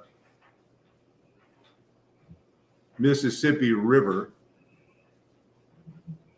Have you seen Hacking the Headlines? I was wondering what I was going to do when I ran out of my tabs, and I was pleased to see that April had put out a new video, and it was so creative and so intuitive. I thought I'd share it because I've been fascinated. I've seen since I started this 5 years ago, 7 years ago, 5 years with the Armageddon Pass. I've seen the blue sprites, red dwarfs, orbs, exploding planets, a falling star. There has been signs in the sky. You should have seen this thing. It was green, which we can't show you here, but neon green at that. From searing green to an explosion of orange. Well, night owls in a remote part of Western Australia captured a stunning green fireball streaking across the night sky. Witnesses across hundreds of miles reported seeing this green fireball. Other clips show a huge incandescent green glow before the meteor appears to crash into Earth. All right, what's up, guys? Welcome back to Hacking the Headlines. In today's video, we are going to be talking about the mysterious phenomenon of the green fireball. These green fireballs have been seen throughout the world for the past several years, and nobody really has a good explanation as to what they are. Some people say they are meteors, other people say they are explosions, other people say they're UFOs. So I'm going to show you a bunch of examples of these and talk about the possibilities. But this also ties into the video I made just a few days ago about this green coloring that seems to permeate our reality. And if you go back and watch that video, I theorized about what this green coloring represents and how it seems to represent a false reality. We have the green screen they use when they're creating a false reality. And there's so much symbolism with it. So if you haven't seen that video, go back and check it out. But then I remembered this about the green fireballs and I had to share it. So let's just take a look at a few examples and we'll get into what I think it all means. Well, night owls in a remote part of Western Australia captured a stunning green fireball streaking across the night sky. And this would grab your attention. Astronomers believe that this was asteroid 2002 NN4. It was scheduled to pass Earth around 11:20 last night. Let's hope that's what it was. It may look small. The asteroid, though, estimated to be the size of 6 football fields. Despite being clearly visible, NASA says the asteroid was more than 3 million miles away from our planet, which is 13 times further away than the moon. So there was no risk of hitting Earth. Still pretty cool to check out. Yeah. A meteor has disintegrated in a spectacular burst of flame between Melbourne and Adelaide. As Mark Santomartino explains, the blinding light could be seen for hundreds of kilometers. From searing green to an explosion of orange, a meteor burns against the black backdrop of space, erupting in a blinding flash, bright enough to overwhelm CCTV cameras in Melbourne's east and frighten Natalia Gannick's family in the middle of a horror movie. I've never seen anything like that.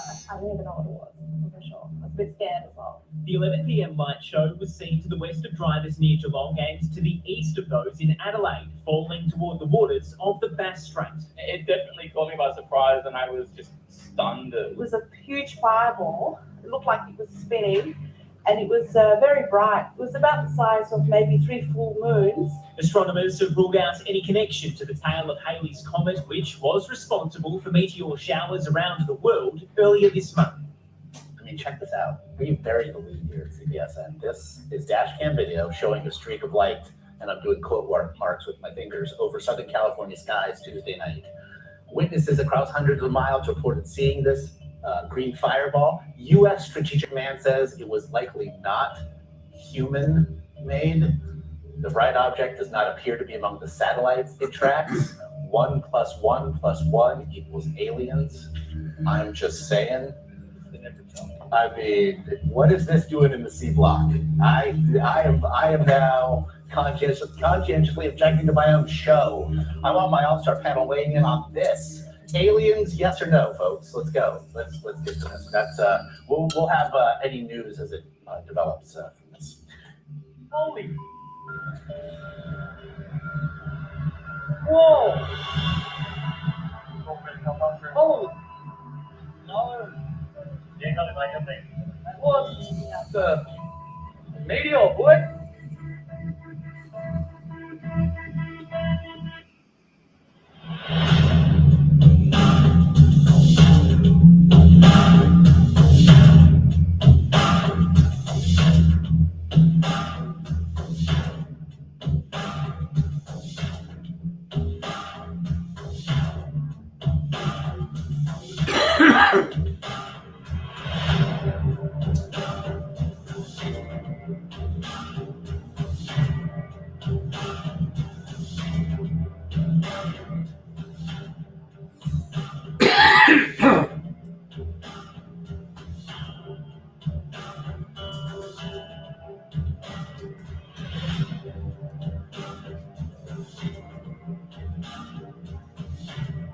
That's green. You do have something to show us, right? That I do, Mary Bear, Ken Justice. So take a look at the video. As you can see it here, Marvin Wagner and his Ring doorbell. John Cermak, our floor director, he running on in. John, you should have seen this thing. It was green, which we can't show you here, but neon green at that. And you can see how it kind of blew up there and then in the waves that came closer in. That's wild. Just doing a little math here. I'm writing an article on this, and it should be on News4Jax in the weather news section here momentarily, and you can take a look at some of the details, but I'll give you an inside scoop. That is made out of nickel when we get the green ones, which are fairly rare for what it's worth. So it was quite the sight to see.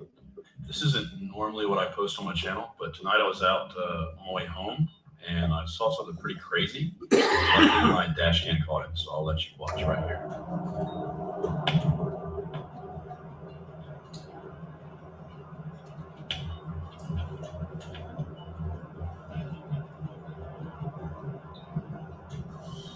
What the was that?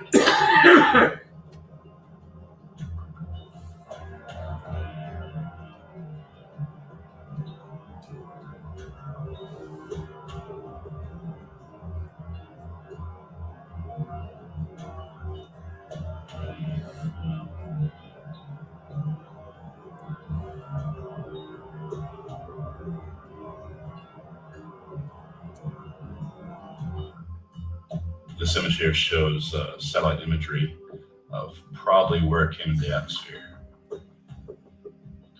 If you have any more information about this, let me know. This is the moment a bizarre green meteor fell to Earth, sparking speculation of a crashing satellite or UFO. Video shows the object streaking over the city of Izmir, Turkey, before disappearing behind the landscape with a bright flare. Other clips show a huge incandescent green glow before the meteor appears to crash into Earth at around 2 a.m. on Saturday. Footage has been shared on social media of the incredible meteor fall, leading to speculation it could be a piece of a space junk, a falling satellite, or even a crashing UFO. Witnesses reported hearing a loud explosion as it crashed towards Earth, possibly as it crashed or broke up in the atmosphere.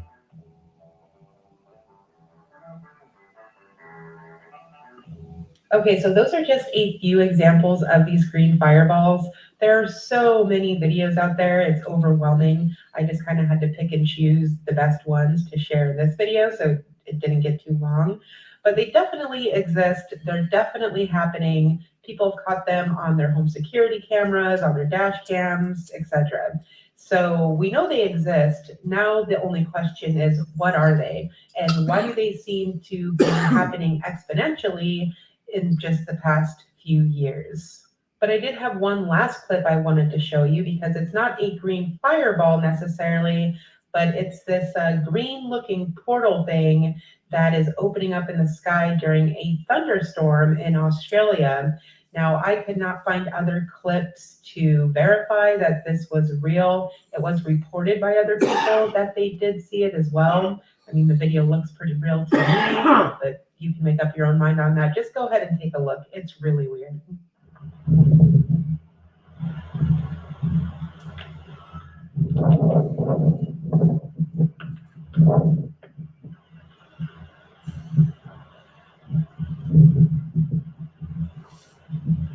Look. What is that? What is that? Isn't that weird? I say, hey, I got that on video. The lightning was right there, and that's what happened after lightning.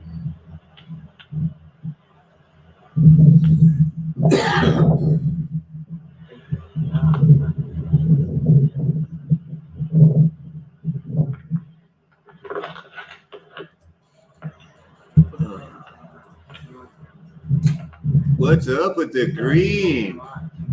It's the middle of the lights, really. That is so weird.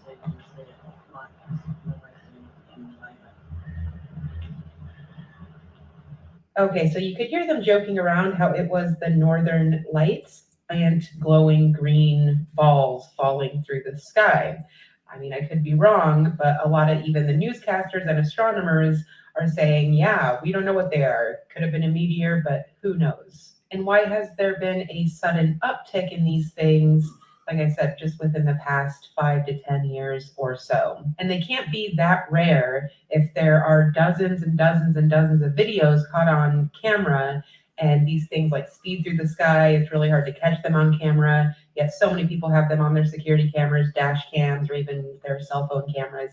So I don't think they're really as rare as they are saying they are.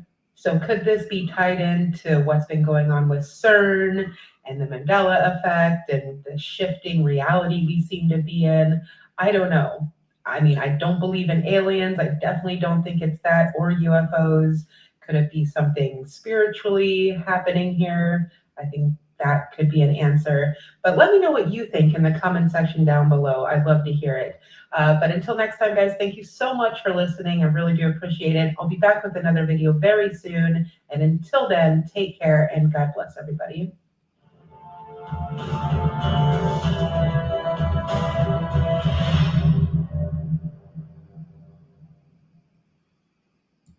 No, I'll be doggone.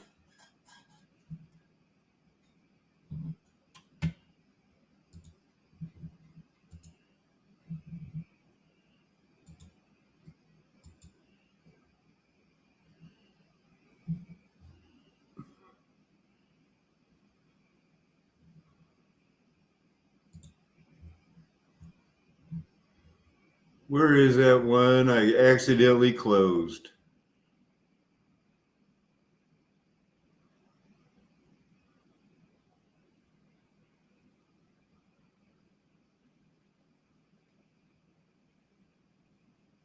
I wanted to look up that forward and backward spelling thing. For some reason, I have a feeling the Lord is really going to bless that. if we can get something going with that.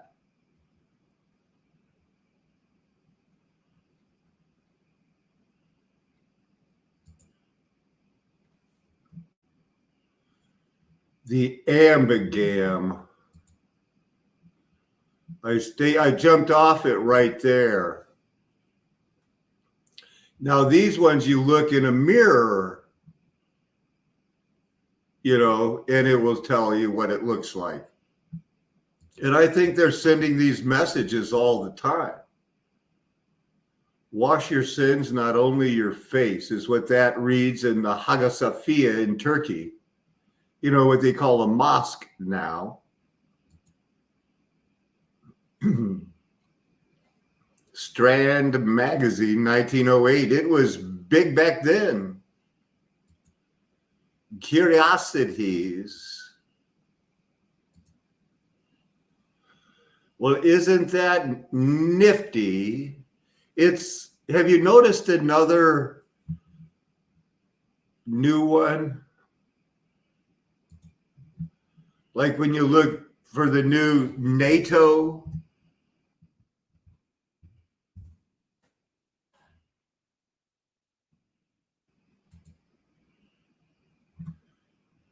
It's like they got the, you know, here, well, here you go. You get it. You get it.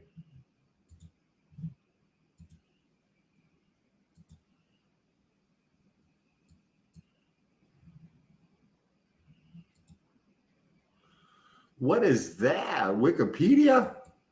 Stop it. No.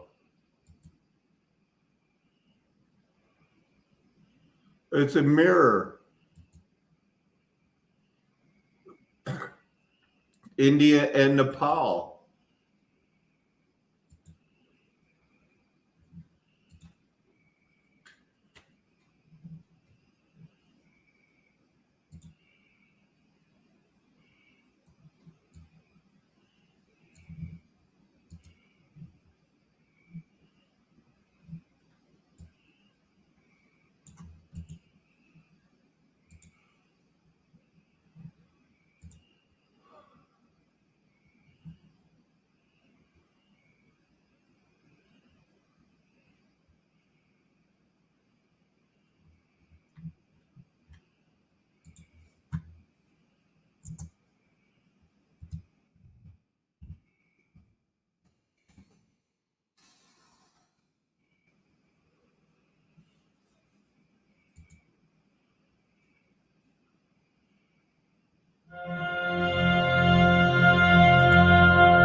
It feels dramatic.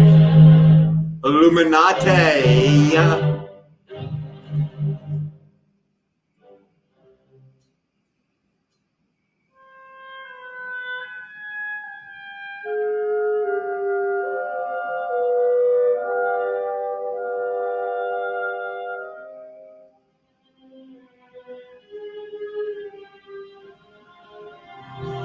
The word lame is jumping in my head.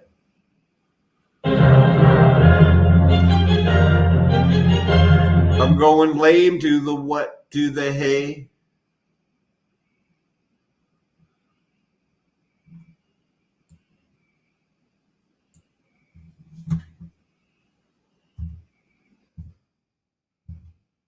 Remember that movie, the Back to the Future?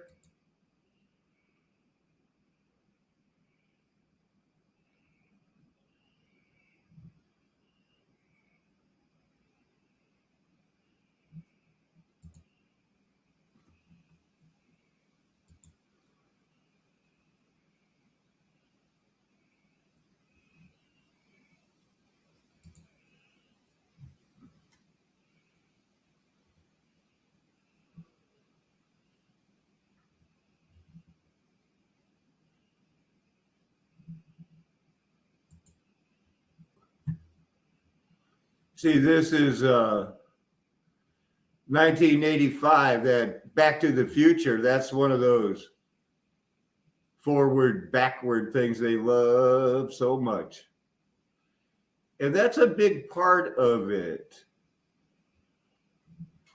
You know, because this is one that, you know, you flip it a lot of ways.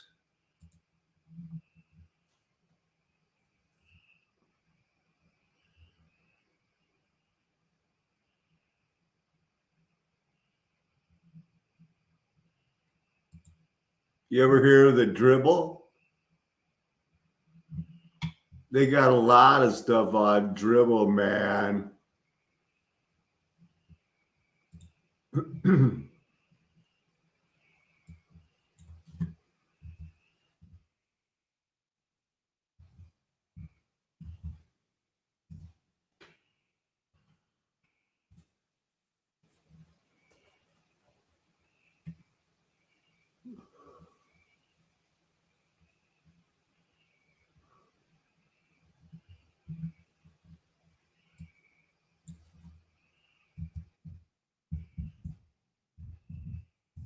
Let's get it. Get it. Come on.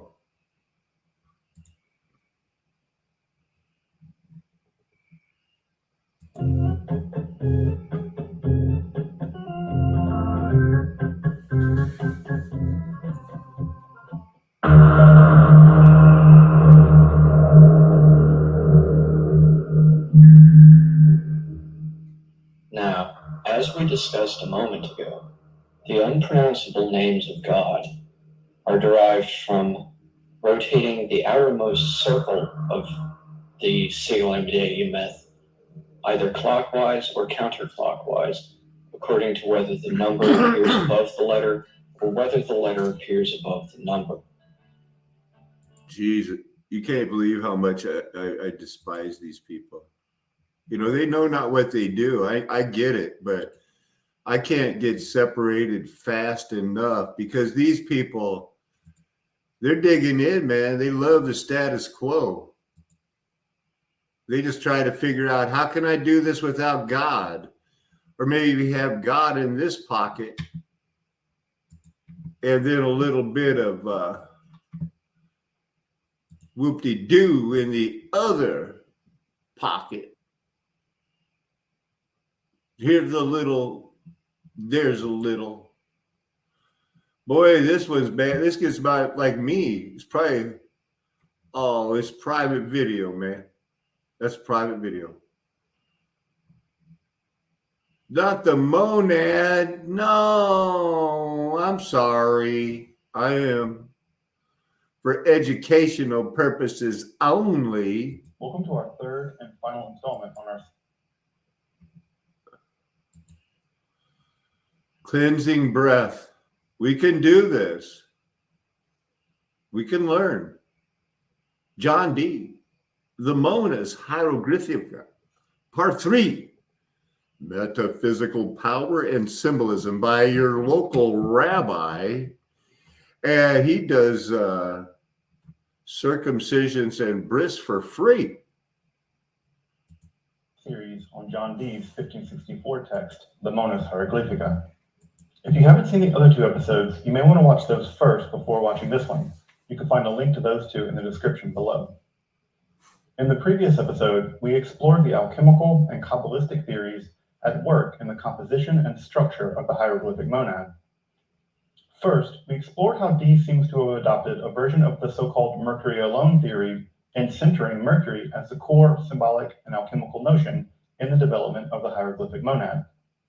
As we noted, Dee is a bit too much of a maverick to rely on any singular one theory alone. Part of what makes the Monas Hieroglyphica so difficult to understand, at least in alchemical terms, is that Dee is standing between two radical traditions in alchemy. The first is the fourfold elemental theory inherited from Aristotle, and of course the Mercury-Sulfur theory of the metals developed in the Islamic world. On the other side of the equation, Dee seems to be incorporating some avant-garde Paracelsian elements into the Monas Hieroglyphica as well. And just the degree to which his own Mercury alone theory in combination with the fourfold elemental traditional theory, along with the more avant-garde Paracelsian theory, explains to some degree at least just why the Monax hieroglyphica is so difficult to understand, especially in alchemical terms. Secondly, we explored how Dee incorporated elements from the Kabbalah into his notion of how the Monax hieroglyphica was itself composed and developed as a symbol. Despite the fact that Dee's knowledge of Kabbalah was effectively second or perhaps even third hand by the 1560s, it's very clear that he incorporates many of the traditional hermeneutical and cipher techniques found in Kabbalah in the development and composition of the Monax hieroglyphica as a symbol. These would, of course, include the famous permutation systems of Gematria, Siruf, and Notarikon. By adopting the idea that symbols have an ontological continuum with reality, Dee would begin to push beyond what he called the Kabbalah of what is said into what he notes as the Kabbalah of being. By leaning on ideas such as those found in the works of Pantheus, Dee begins to move beyond the so-called Kabbalah of metals to a Kabbalah of reality by linking semiotics, the study of representation and symbolism, to ontology, the study of being itself. And it's to Dee's conception of a Kabbalah of the real, or a Kabbalah of being, that we turn in this episode of Esoterica. I'm Dr. Justin Sledge, and welcome to Esoterica, where we explore the arcane side of history, philosophy, and religion.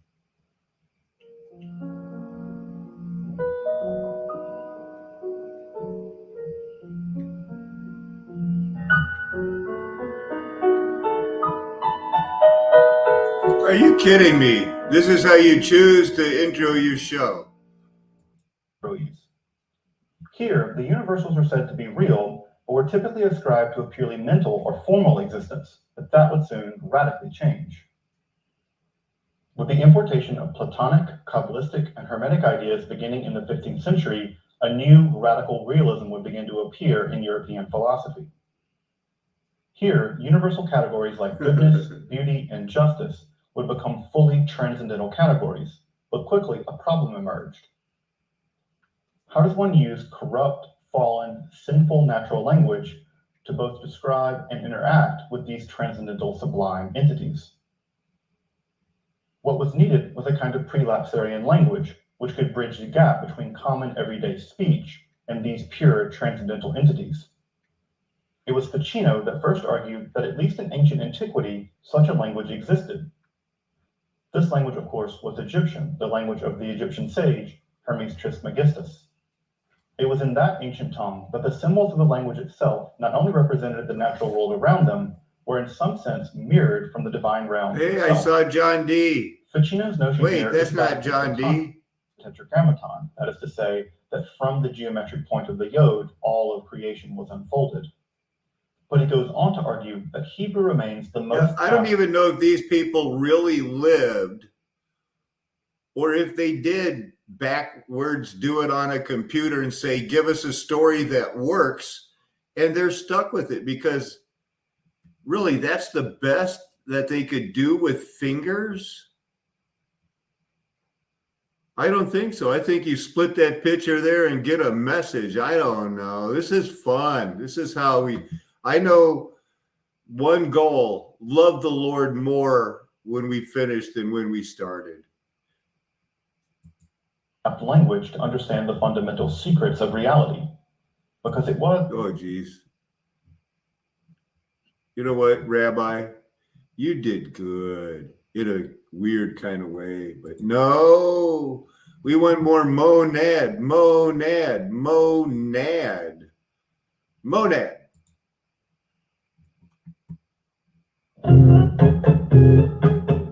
Not this guy again. Golden Dawn. And so we see our Enochian watchtowers of John D. as color-coded according to the...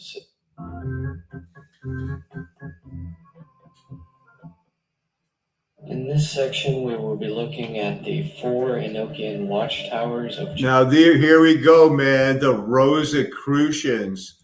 This guy, get it, buddy. Get it, man.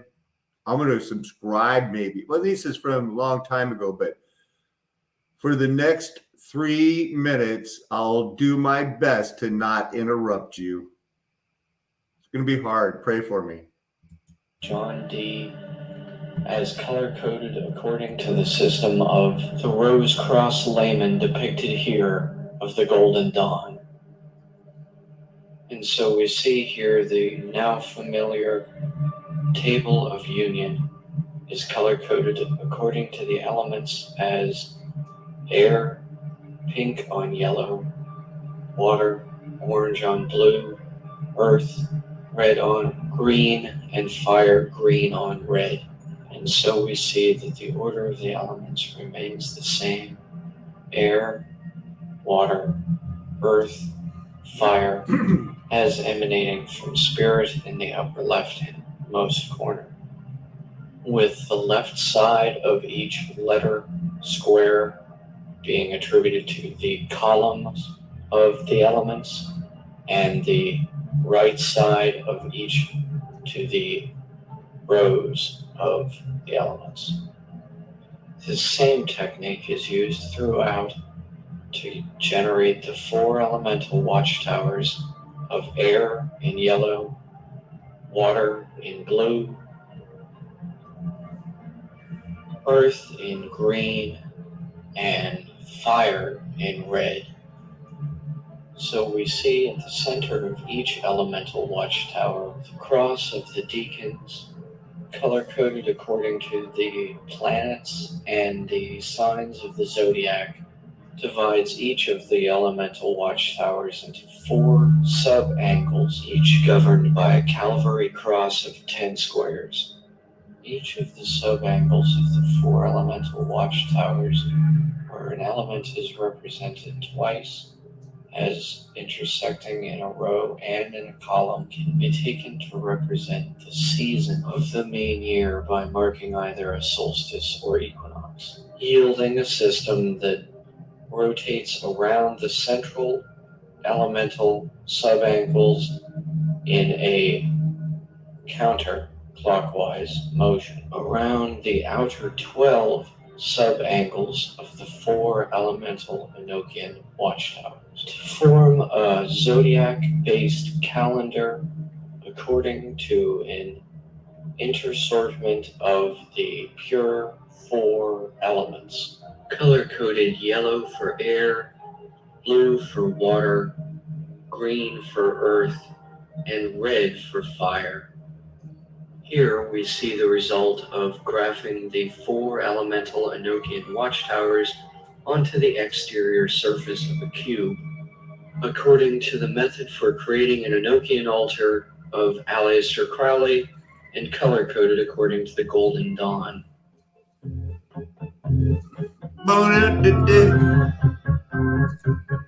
Barnier.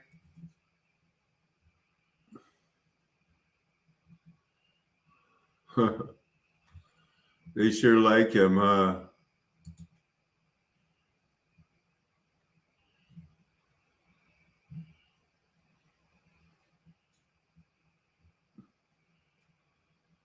Oh man, we got mysterious languages, ciphers. Is that a picture of marijuana on the CERN? Or that must be a marijuana bug.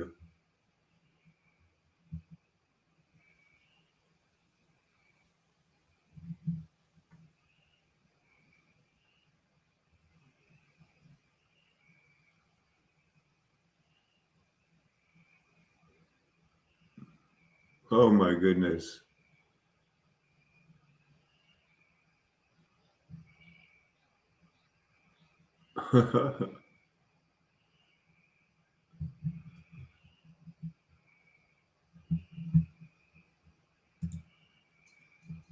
All right.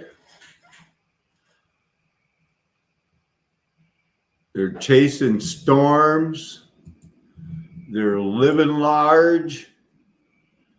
They're loving life. Now, everybody's seen all this stuff.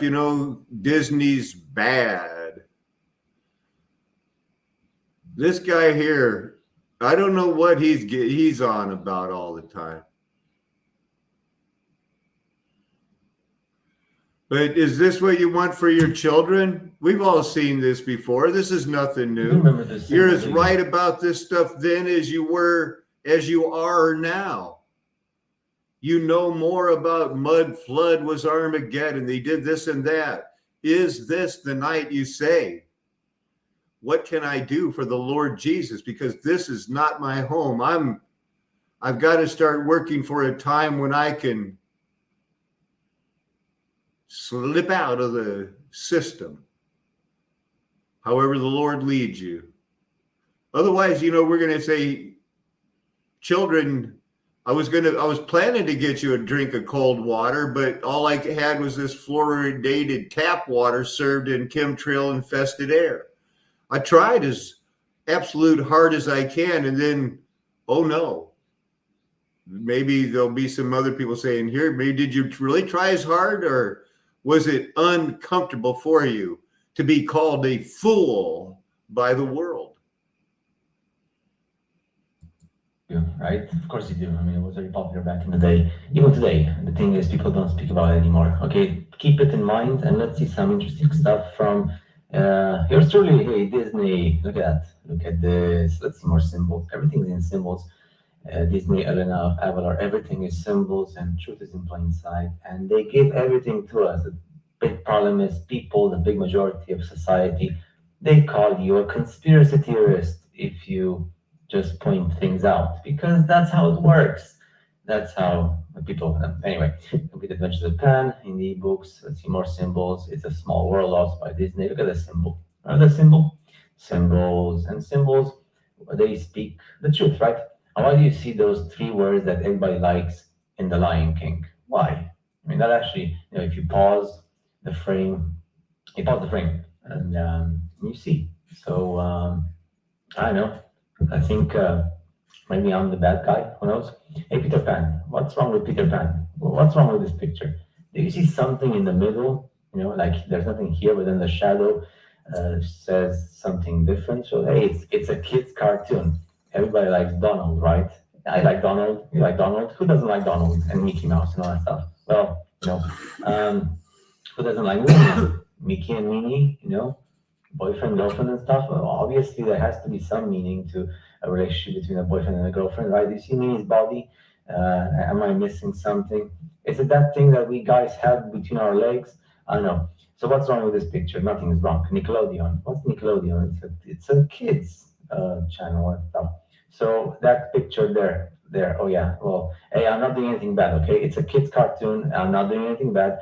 The Little Mermaid, right? I'm probably you know about the Little Mermaid. The original story is very sad, but what's that thing? Let's do a close up. Oh, I see. Does it look like a specific type of thing that girls like? To use anyway. The Lion King. Is it just me? Somebody's gonna say, "Oh, you're so ill-minded." Am I? Is it my fault, or is it just because other people and myself, we see things because they give it they give it to us. They just show us everything. Do you see the curvatures? Is there something like the shape of certain curves that I think I'm not supposed to say the word with B and double O. But anyway, and what's this? You never notice here because it's too dark. But if you do the close up, does this shape remind you of something that guys have? I don't know. Maybe it's just me. So what's wrong with this picture? Besides how it's a bit pixelated, but focus on the right side, on the lower right side. You see that those like the shadows of the grass. And while you see the whole thing of the Lion King being like lovey-lovey. So yeah, I mean, it's not me. It's a cartoon. Unfortunately, it's very fortunate. It's very fortunate. So now you understand. Am I doing something wrong? I'm not doing anything wrong. I'm just let's finish with this. This is very awesome. Yes, it is. So yeah, but you probably knew this anyway. So I'll see you guys next time. Man, good times. Good times. One of the truths that people don't like when I say it, and when some people say it, there's not many of us who say this, we are genetic clones. We are clones, we are genetic creations, and that's something that mythology and the recent history, they tell you, and they tell you in Hollywood movies and series and stuff and books, and even the Bible tells you that we are just genetic clones, and we are not important as individuals, we are important as a community that's part of the same DNA. And we speak about Isis, Cybele, or the foundlings, or Artemis, Diana, which is the same thing. I've spoken a lot about this before, but just want to make like a resume. So we have in the 19th century and the 1800s the arms of the foundling hospitals, and that goes straight in line with the orphans and the repopulation of the world, especially the United States of America, Australia, the UK, and other parts of the world, but especially the USA, which is an artificial country created in the 19th century, especially when the Statue of Liberty was put there. That's actually a symbol of repopulation and the creation of a new nation of cloned people. There's not many, so only about 1%, like the big families who control the world, they know where they come from. Even they might be clones in a way. And the big majority of us, by the 1800s, that's it. We don't know where we come from. And those who actually say where they come from, they actually invented their history because they wanted to buy a name or history. They were the first ones and they wanted control over the other people. In Rome, in Italy, you have this with the bees. You have statues with the bees. It's always about the bees. You see the bees everywhere. The temple of Diana, which is in Ephesus, which is actually connected with what's written in the Bible and stuff. Again, all these things are connected. That temple is not a temple. Just like the cathedrals are not cathedrals, they're power stations. But this temple is a genetic factory. It's a factory that creates human beings as clones in labs, with machines, with artificial intelligence, like in the movies. And not just humans, also all sorts of humanoids and genetic creation. You're going to see that. And again, the bees. There's statues and sculptures about the bees because our humanity is comparable, and they're actually saying this. The Vatican is actually saying this because nothing is hidden, everything is in plain sight. We are compared as a humanity with a bee and the beehive. So you just look at how bees reproduce and how they live, and the beehive and stuff. The bee of Artemis, Ephesian goddess, the Mother Mary of Jesus, according to the Christianity stuff. She went to Ephesus as well. You see, so they combined all this and then they created a religion, several religions. And you can understand by now the importance of those religions, and they're actually saying the truth if you know where to look. Not the way that they tell you in your local church. That's the problem with the big majority. I have nothing against Christians or like other religions. It's just you prefer to live a doctrine. You don't like the truth. The truth is very uncomfortable for the big majority of you. And right. I personally can't help but live a doctrine, trying to do it, find the exact doctrine and keep living it, because you see, once you've had your heart changed, you can't just go, oh, I haven't had my heart changed unless I get people like this to agree. It's just nice to know that, this is how God draws some to them. If not, it's the stench of death. But we learn from this. These things happened. Testicle balls, so ball testicles, like many professors say at the university, they're not eggs. They're actually, they could be eggs in a way, like ovaries, right? But what this portrays is the genetic creation of humans. And this goddess, that's the primitive interpretation of what primitive people will understand when they see a genetic factory with artificial intelligence and tubes that create humans. And then you have all these humans, the new humans that come out fresh in the 19th century, and especially at the end of the 19th century, and the USA and other countries get repopulated after the cataclysm, or after the reset, the final reset. And that reset is actually distinct from the Book of Religions, the views, and it says here, according to the Iroquois, which is like a tribe, an Indian tribe, in the third generation, there came a deluge. You see, all these tribes, they say the truth because the truth was given to them as well. So in the third generation, there came a deluge in which not a soul was saved, so that in order to repopulate or repeople the earth, repopulate, it was necessary to change beasts into men. And you're going to say, so these beasts, what are they? These are the beasts. You see, in these so-called medieval literature and books and stuff, I've shown you this before in Russia as well, in America and stuff, and the tribes have this. They were like different genetic creations, so it's nothing uncommon. Like you have a lab and a superior. I remember just last week now, at a time just like this, when I was thinking about the Cyclops, I was thinking that those stories probably could be looked at as describing a Nephilim, an oversized human whose one eye was always focused on the things of God and what's trying to do what's right. Now, who deceived who in the cave? Was it the giants, or who was really trespassing? Who was in the wrong? You know, I'm not sure if the giants did anything really wrong. It's the fascists. And that just happened. And we still, when we see the State of the Union, still have our fascist symbols on our government's walls. And everybody else is still going like, man, I am going to get serious with the Lord soon. All I need is a little more faith. Well, I'm going to try to remember to pray for that tonight, for all of us.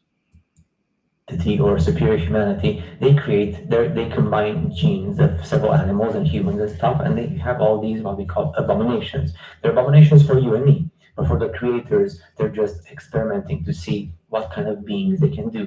I mean, in any case, if I was like part of that humanity, that superior humanity, I would probably do the same. For them, it's just a game. It's a game because you combine DNA, and when you don't like it, you just reset it with a deluge or like something else, and you create a new humanity. So they decided to actually give it an end to all this. That's what you can read in the Bible and stuff, in the Book of Enoch, and all those stories about, you know, God decided to destroy the world because it's blah blah. That's just a story, but the story has a point of truth to it. It's just you can't interpret the story the way you want. You have to look at reality.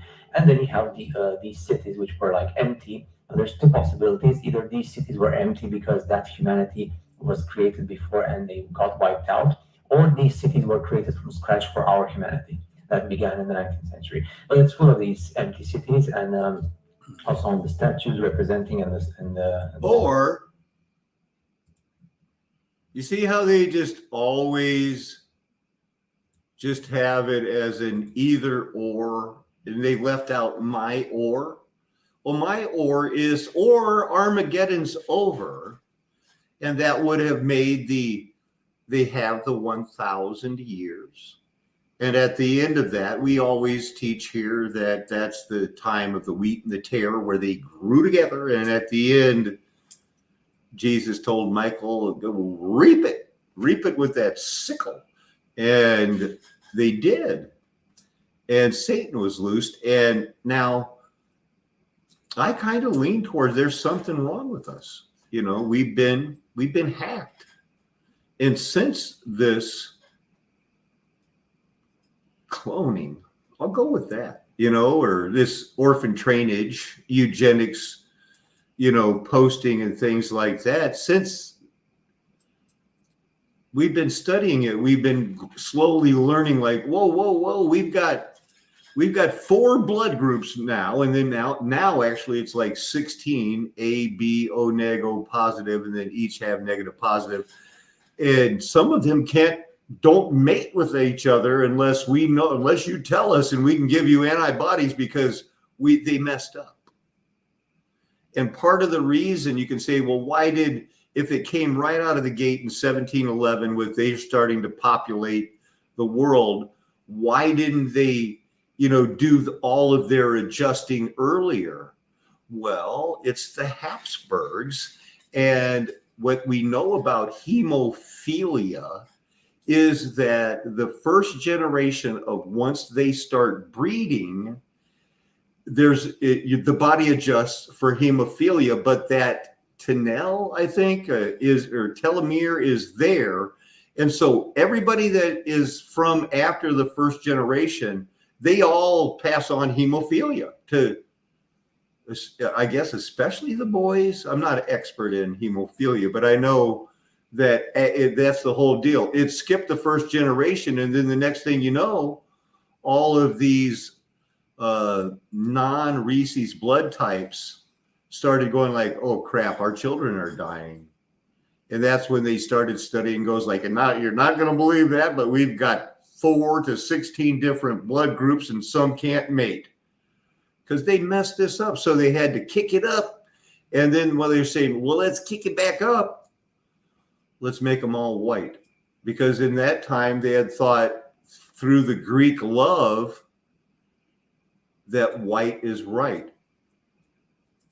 And so then they pumped in 1820s, 1800s, really with first off, hey, look, I studied peas and now I know genetics. We should check out horses. Maybe it's like that. And Darwin says, punch, what do we say? Humans came from monkeys. And everybody went like, yeah, and we're the survival of the fittest. That doesn't work anymore.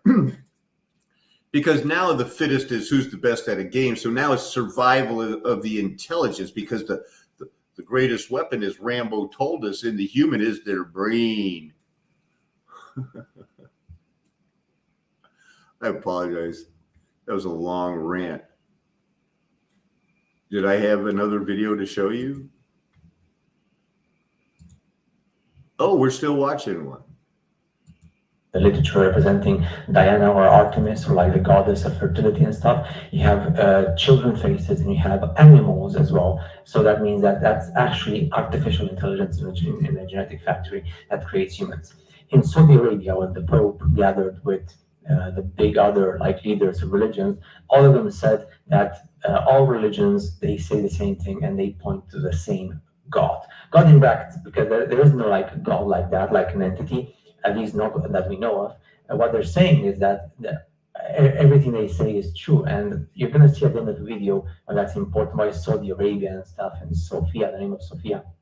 But what I want you to understand is that it's very easy to accept reality if you're not too indoctrinated. Then you have these huge buildings, which again, they're power stations, but they were used for the orphans temporarily when the people were created massively to repopulate the earth, and all of a sudden you have all these orphanages.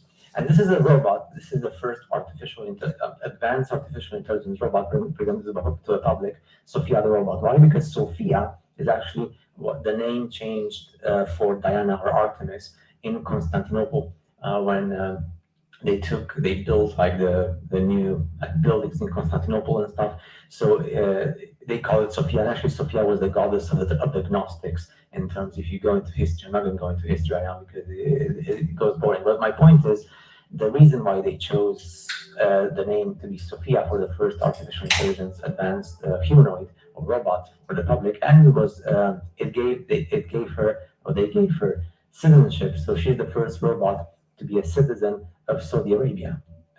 So the first country in the world to give citizenship to a robot is Saudi Arabia. And Saudi Arabia is the first country where these leaders gathered, saying that religion is, all the religions point to the same thing. Actually, religion is actually pointing to artificial intelligence, because the Artemis or Diana, or like the temple, as we've seen so far, all the statues and stuff, and the temple of Diana and all the things of these points to artificial intelligence, like we see in the movies, human beings created artificially as clones in labs.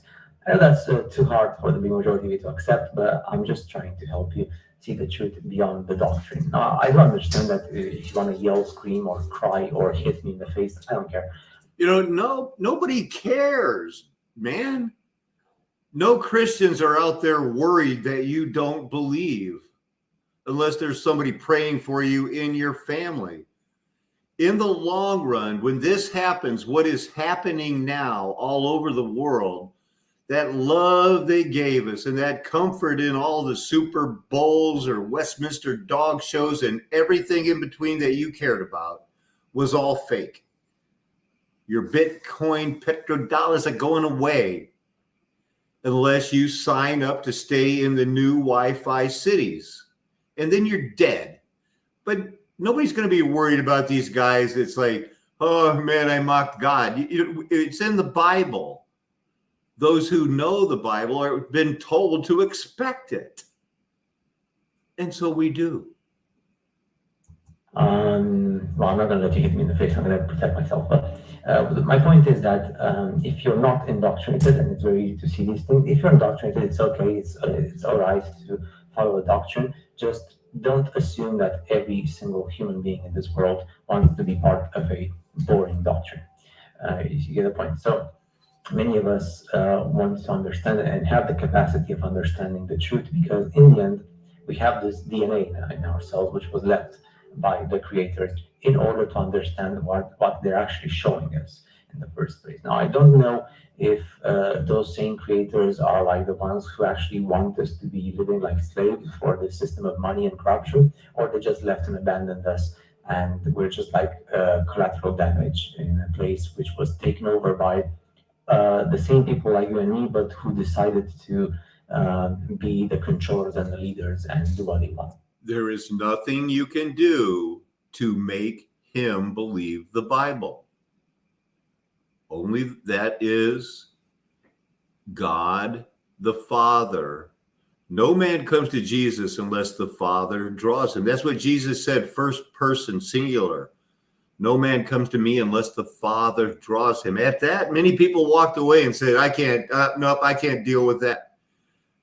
Jesus didn't change his mind. He asked Peter, you guys want to take off too? And they said, no, you're the Messiah. Who else has the words of life? And, amen. Hallelujah. Until the next reset. Who knows? I don't know. But yeah, I'll see you guys in the next video. And remember, everything points to artificial intelligence. Everything points to the Bible.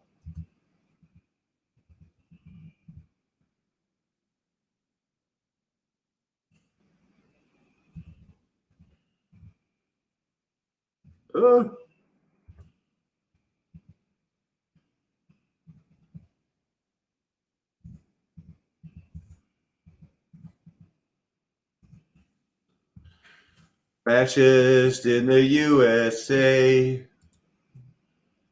Fascist in the USA.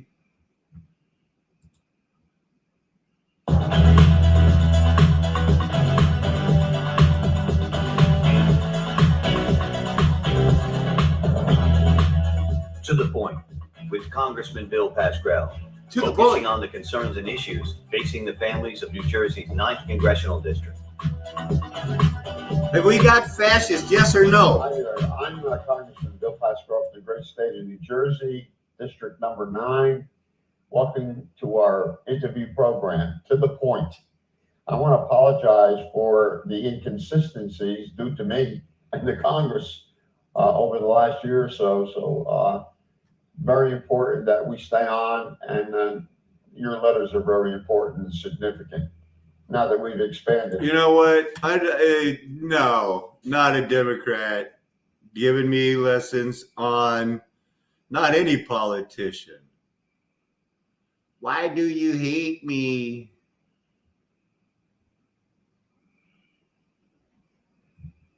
Check that out. What? What? In a 12,000-word article for NBC News, J&C Tim chronicles the 141 distinct consecutive stances across 23 major issues that Donald Trump took and changed and dropped and took again during his presidential campaign. Looking at this list, it's impossible not to wonder how on earth Trump could possibly have won a presidential election. The self-contradictions are painfully clear. Looking at this list, it's easy to wonder whether Trump really knows what he wants, what he'll even do as president of the United States.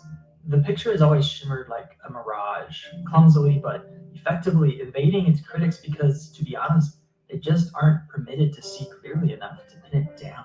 As troubling as Trump's policy mirage may be, it's what lies underneath that disturbs me more. Because there is something we can trace here. Trump's policy mirage, the hundreds of anti-immigrant, anti-black, anti-woman, and other hate incidents recorded in the first 10 days post-election, the syncretism of joining incompatible platitudes, ideology, and religion into improvised, blunt objects, the emotional contortions made not only to defend Trump's history of sexual harassment. Oh, brother. Can we get something a little bit more cool, man? We want to talk fascism in America. Where do you think these images are from? You could be forgiven for thinking they're from Nazi Germany at the height of the Third Reich, but they're not. This is America. In February of 1939, 20,000 fascists assembled in the heart of New York City at Madison Square Garden. The event was billed as a pro-American rally, organized by the German-American Bund, hoping to spread Nazi ideals in the United States. At the time the rally was held, Nazi Germany was already operating concentration camps. News of the persecution of Jews had been front page on American papers, but the American government had been slow to condemn Nazi Germany, and anti-Semitism and anti-immigrant sentiments were still popular. I pledge undivided allegiance to the flag of the United States of America and the republic for which it stands, one nation, indivisible, with liberty and justice for all.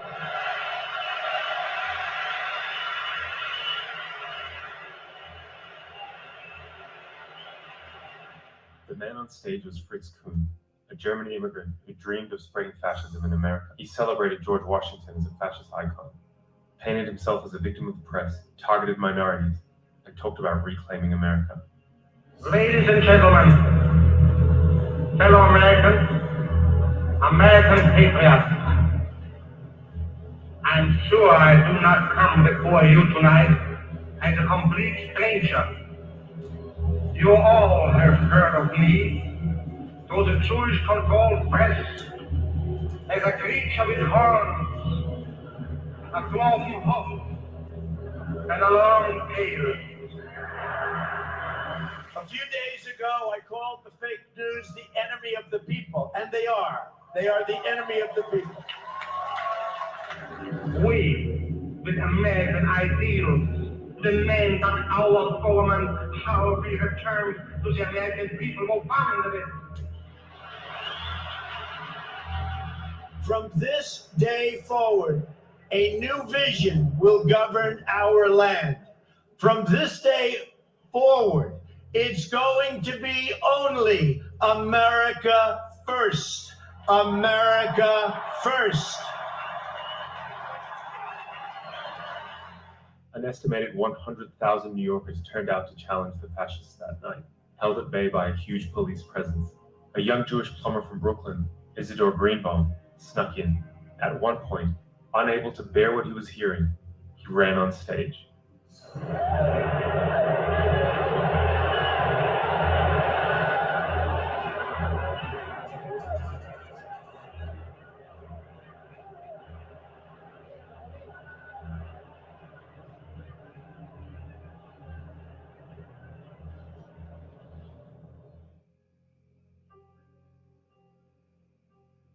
That's dramatic, PG-13 dramatic. I love the old days, you know? You know what I hate? There's a guy totally disruptive, throwing punches. We're not allowed to punch back anymore. I love the old days. You know what they used to do to guys like that when they were in a place like this? They'd be carried out on a stretcher, folks. That's true. I'd like to punch him in the face, I'll tell you. Knock the crap out of him, would you? Seriously. Okay? Just knock the hell. I promise you, I will pay for the legal fee. Greenbaum was charged $25. He said he had no intention of interrupting, but being that they talked so much against my religion and there was so much persecution, I lost my head and I felt it was my duty to talk. During his ruling, the judge said, "Don't you realize that innocent people might have been killed?"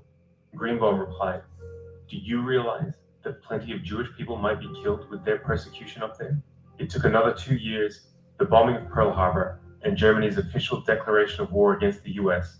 before... You know, and all of this makes it a very compelling cartoon. You've probably seen The Winter Soldier and, oh, the Nazis are bad. We merged with them, people. They're our brothers. All of us, you know, in the past, don't tell me you felt a little pride. No, man, I'm like English and German. We all are. America finally went to war against the Nazis. This is the history that America remembers and celebrates. The German-American blood died out quickly, but did its ideas? Less than 3 years since the fascists rallied in New York, the United States was putting Japanese Americans in their own internment camps. It would take another 15 years for segregation to end. What happens when dangerous ideas only take a little bit? That's the thing. When did it begin again? I remember that whole Civil War thing. So when did it begin again? Really? Encouragement to become reality.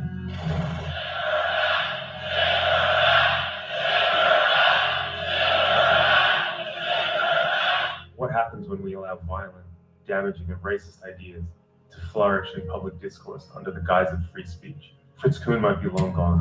What happens when the man on stage preaching hate is the president? But how do you stop these people? You can't. There's no.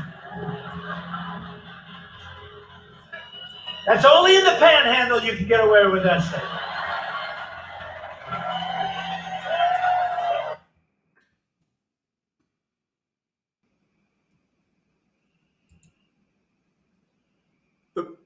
Video I've done for on and off for years. I want to remind people, where did this Bellamy salute come from? You might know it by a different Salute name. created by James B. Upham as the gesture that was to accompany the American Pledge of Allegiance, which had been written by Francis Bellamy. It was also known as the flag salute during the period when it was used with the Pledge of Allegiance. Bellamy promoted the salute, and it came to be associated with his name. Both the pledge and its salute originated in 1892.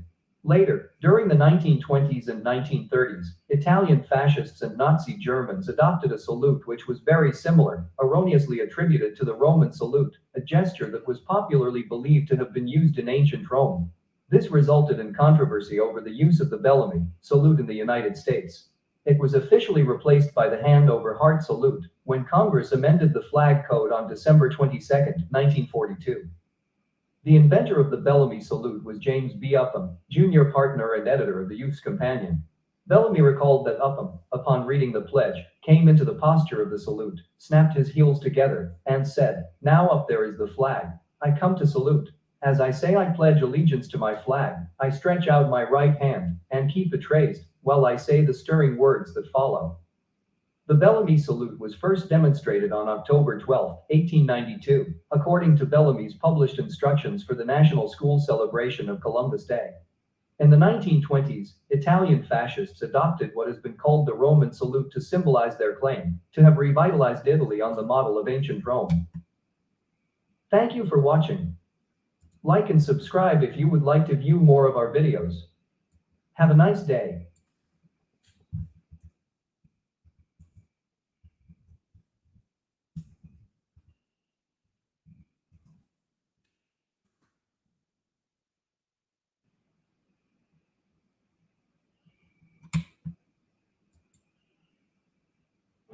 At the Manhattan Center, hundreds attend a rally.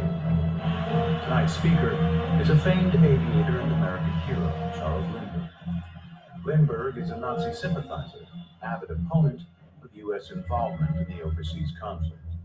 France has now been defeated, and despite the propaganda and confusion of recent months, it is now obvious that England is losing the war.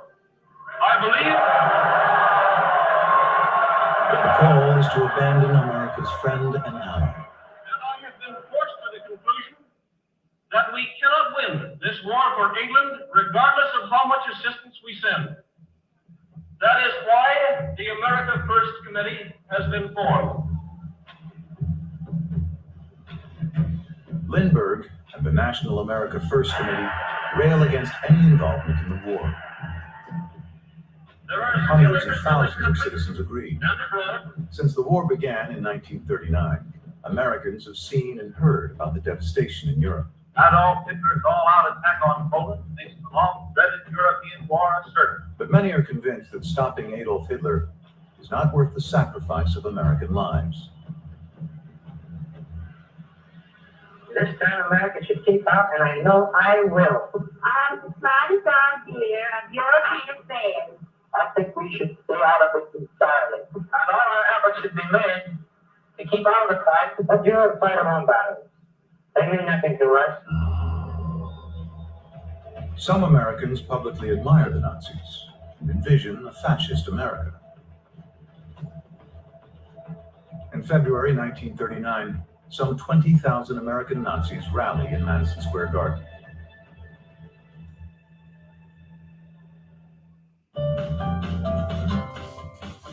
Wow and wow.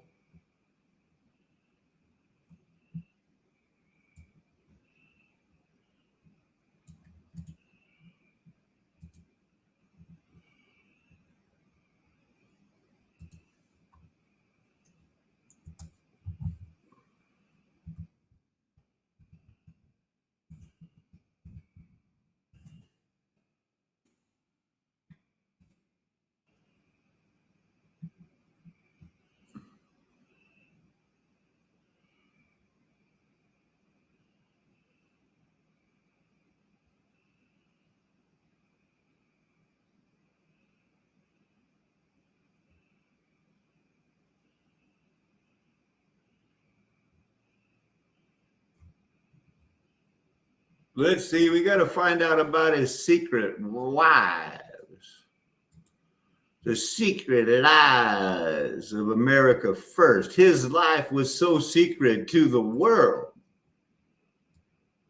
that it was not made public until the deaths of his wife, Anne Morrow Lindbergh, and that of his first mistress, Brigitte Hasheimer's death in 2001. Charles and his first mistress had 3 children, first born in 1958, then 1960, then 1967. Keep it up. Along with Brigitte, his first mistress, Charles had another family with Brigitte's sister, Marietta, and had 2 more children, Vago and Christopher. Marietta refused to be part of any of these interviews. Wanted, he had they kidnapped this baby. This was the crime of the century. It was probably a false flag of the century. They caught him with the money red-handed. Now, as I say hello, and as we get ready to wind it down tonight, where is the Lord leading? Should we trust our government? What example can I pull out tonight to look up, okay, and show you how bad our United States really is?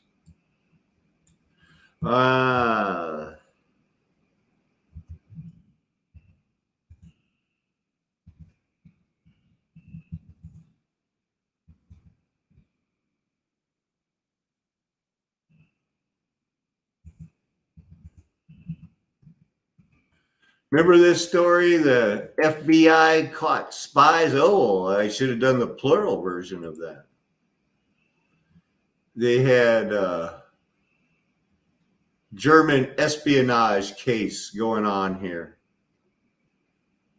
These guys don't like to share too much Periscope. They see what they do is they get these videos for free and they put a timestamp on them.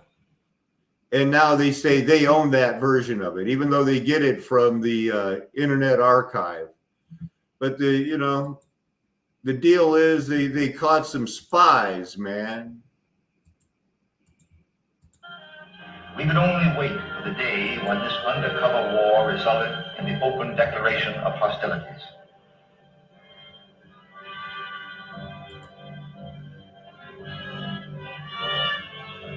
For years before the war, the world had been overrun with German tourists, German and Japanese diplomats, and their paid agents, disguised as cameramen, domestics, and industrialists.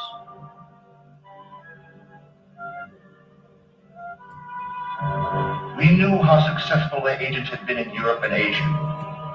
It was our business to check their penetration into the Western Hemisphere. The occupation of South America by fascism.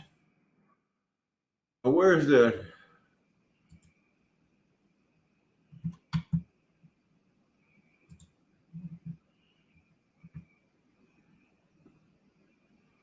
FBI nabs Nazi saboteurs?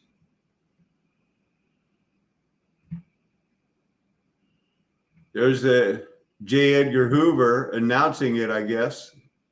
Hey, man, we caught these spies.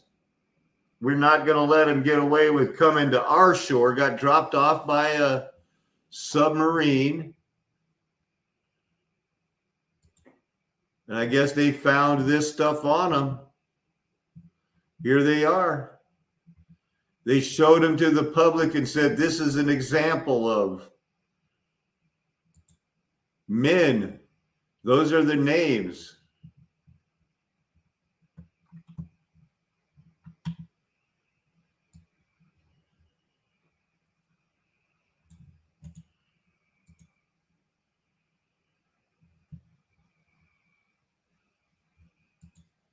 Now, it's called Operation Pastorius. Good thing I checked it, because now we're going to get into Operation Pastorius.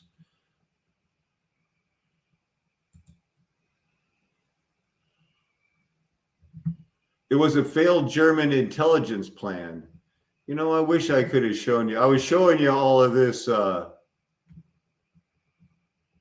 FBI stuff with Hoover and, you know, these other things, man. It was so interesting about that. They arrested, I showed this whole video talking here about how they nabbed him, and FDR, they dropped him off in a sub, and they showed on the news, look at your FBI's working, man.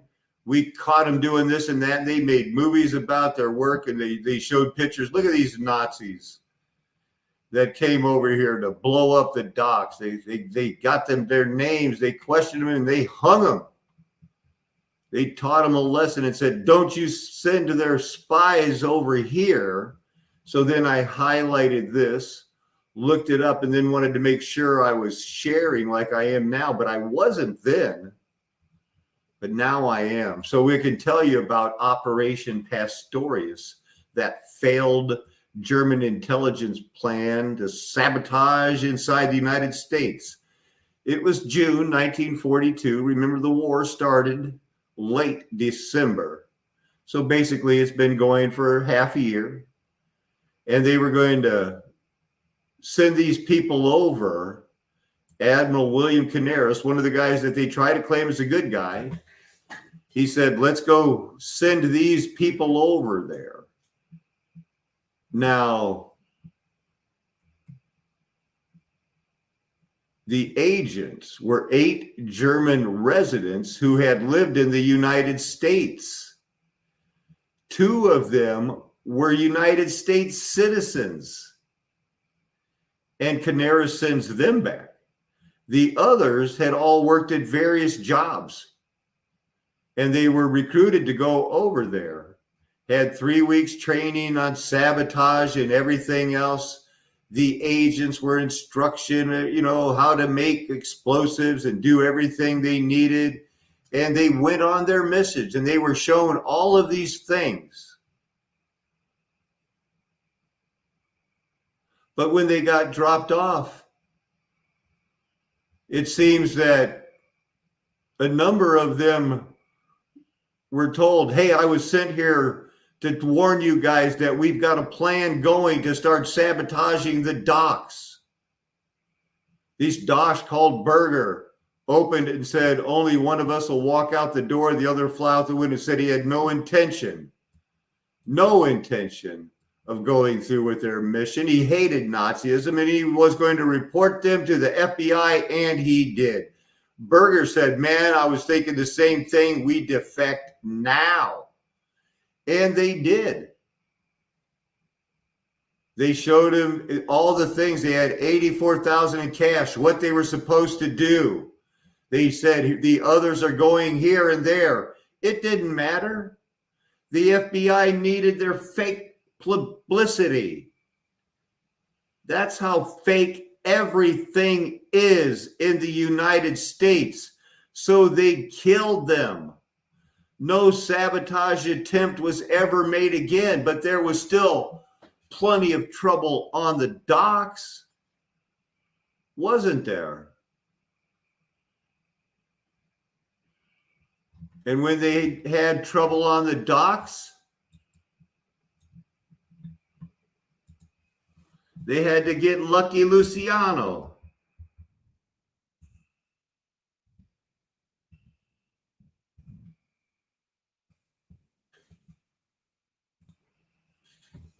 And he was in jail.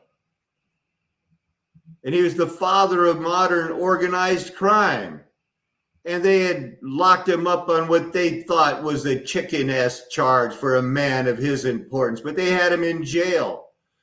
And the Jewish mob leader and the guys who run the world didn't like it one bit. And so when they failed sending over the people to do the sabotage, well, for enough money, the mafia will do it. And they couldn't stop it. And so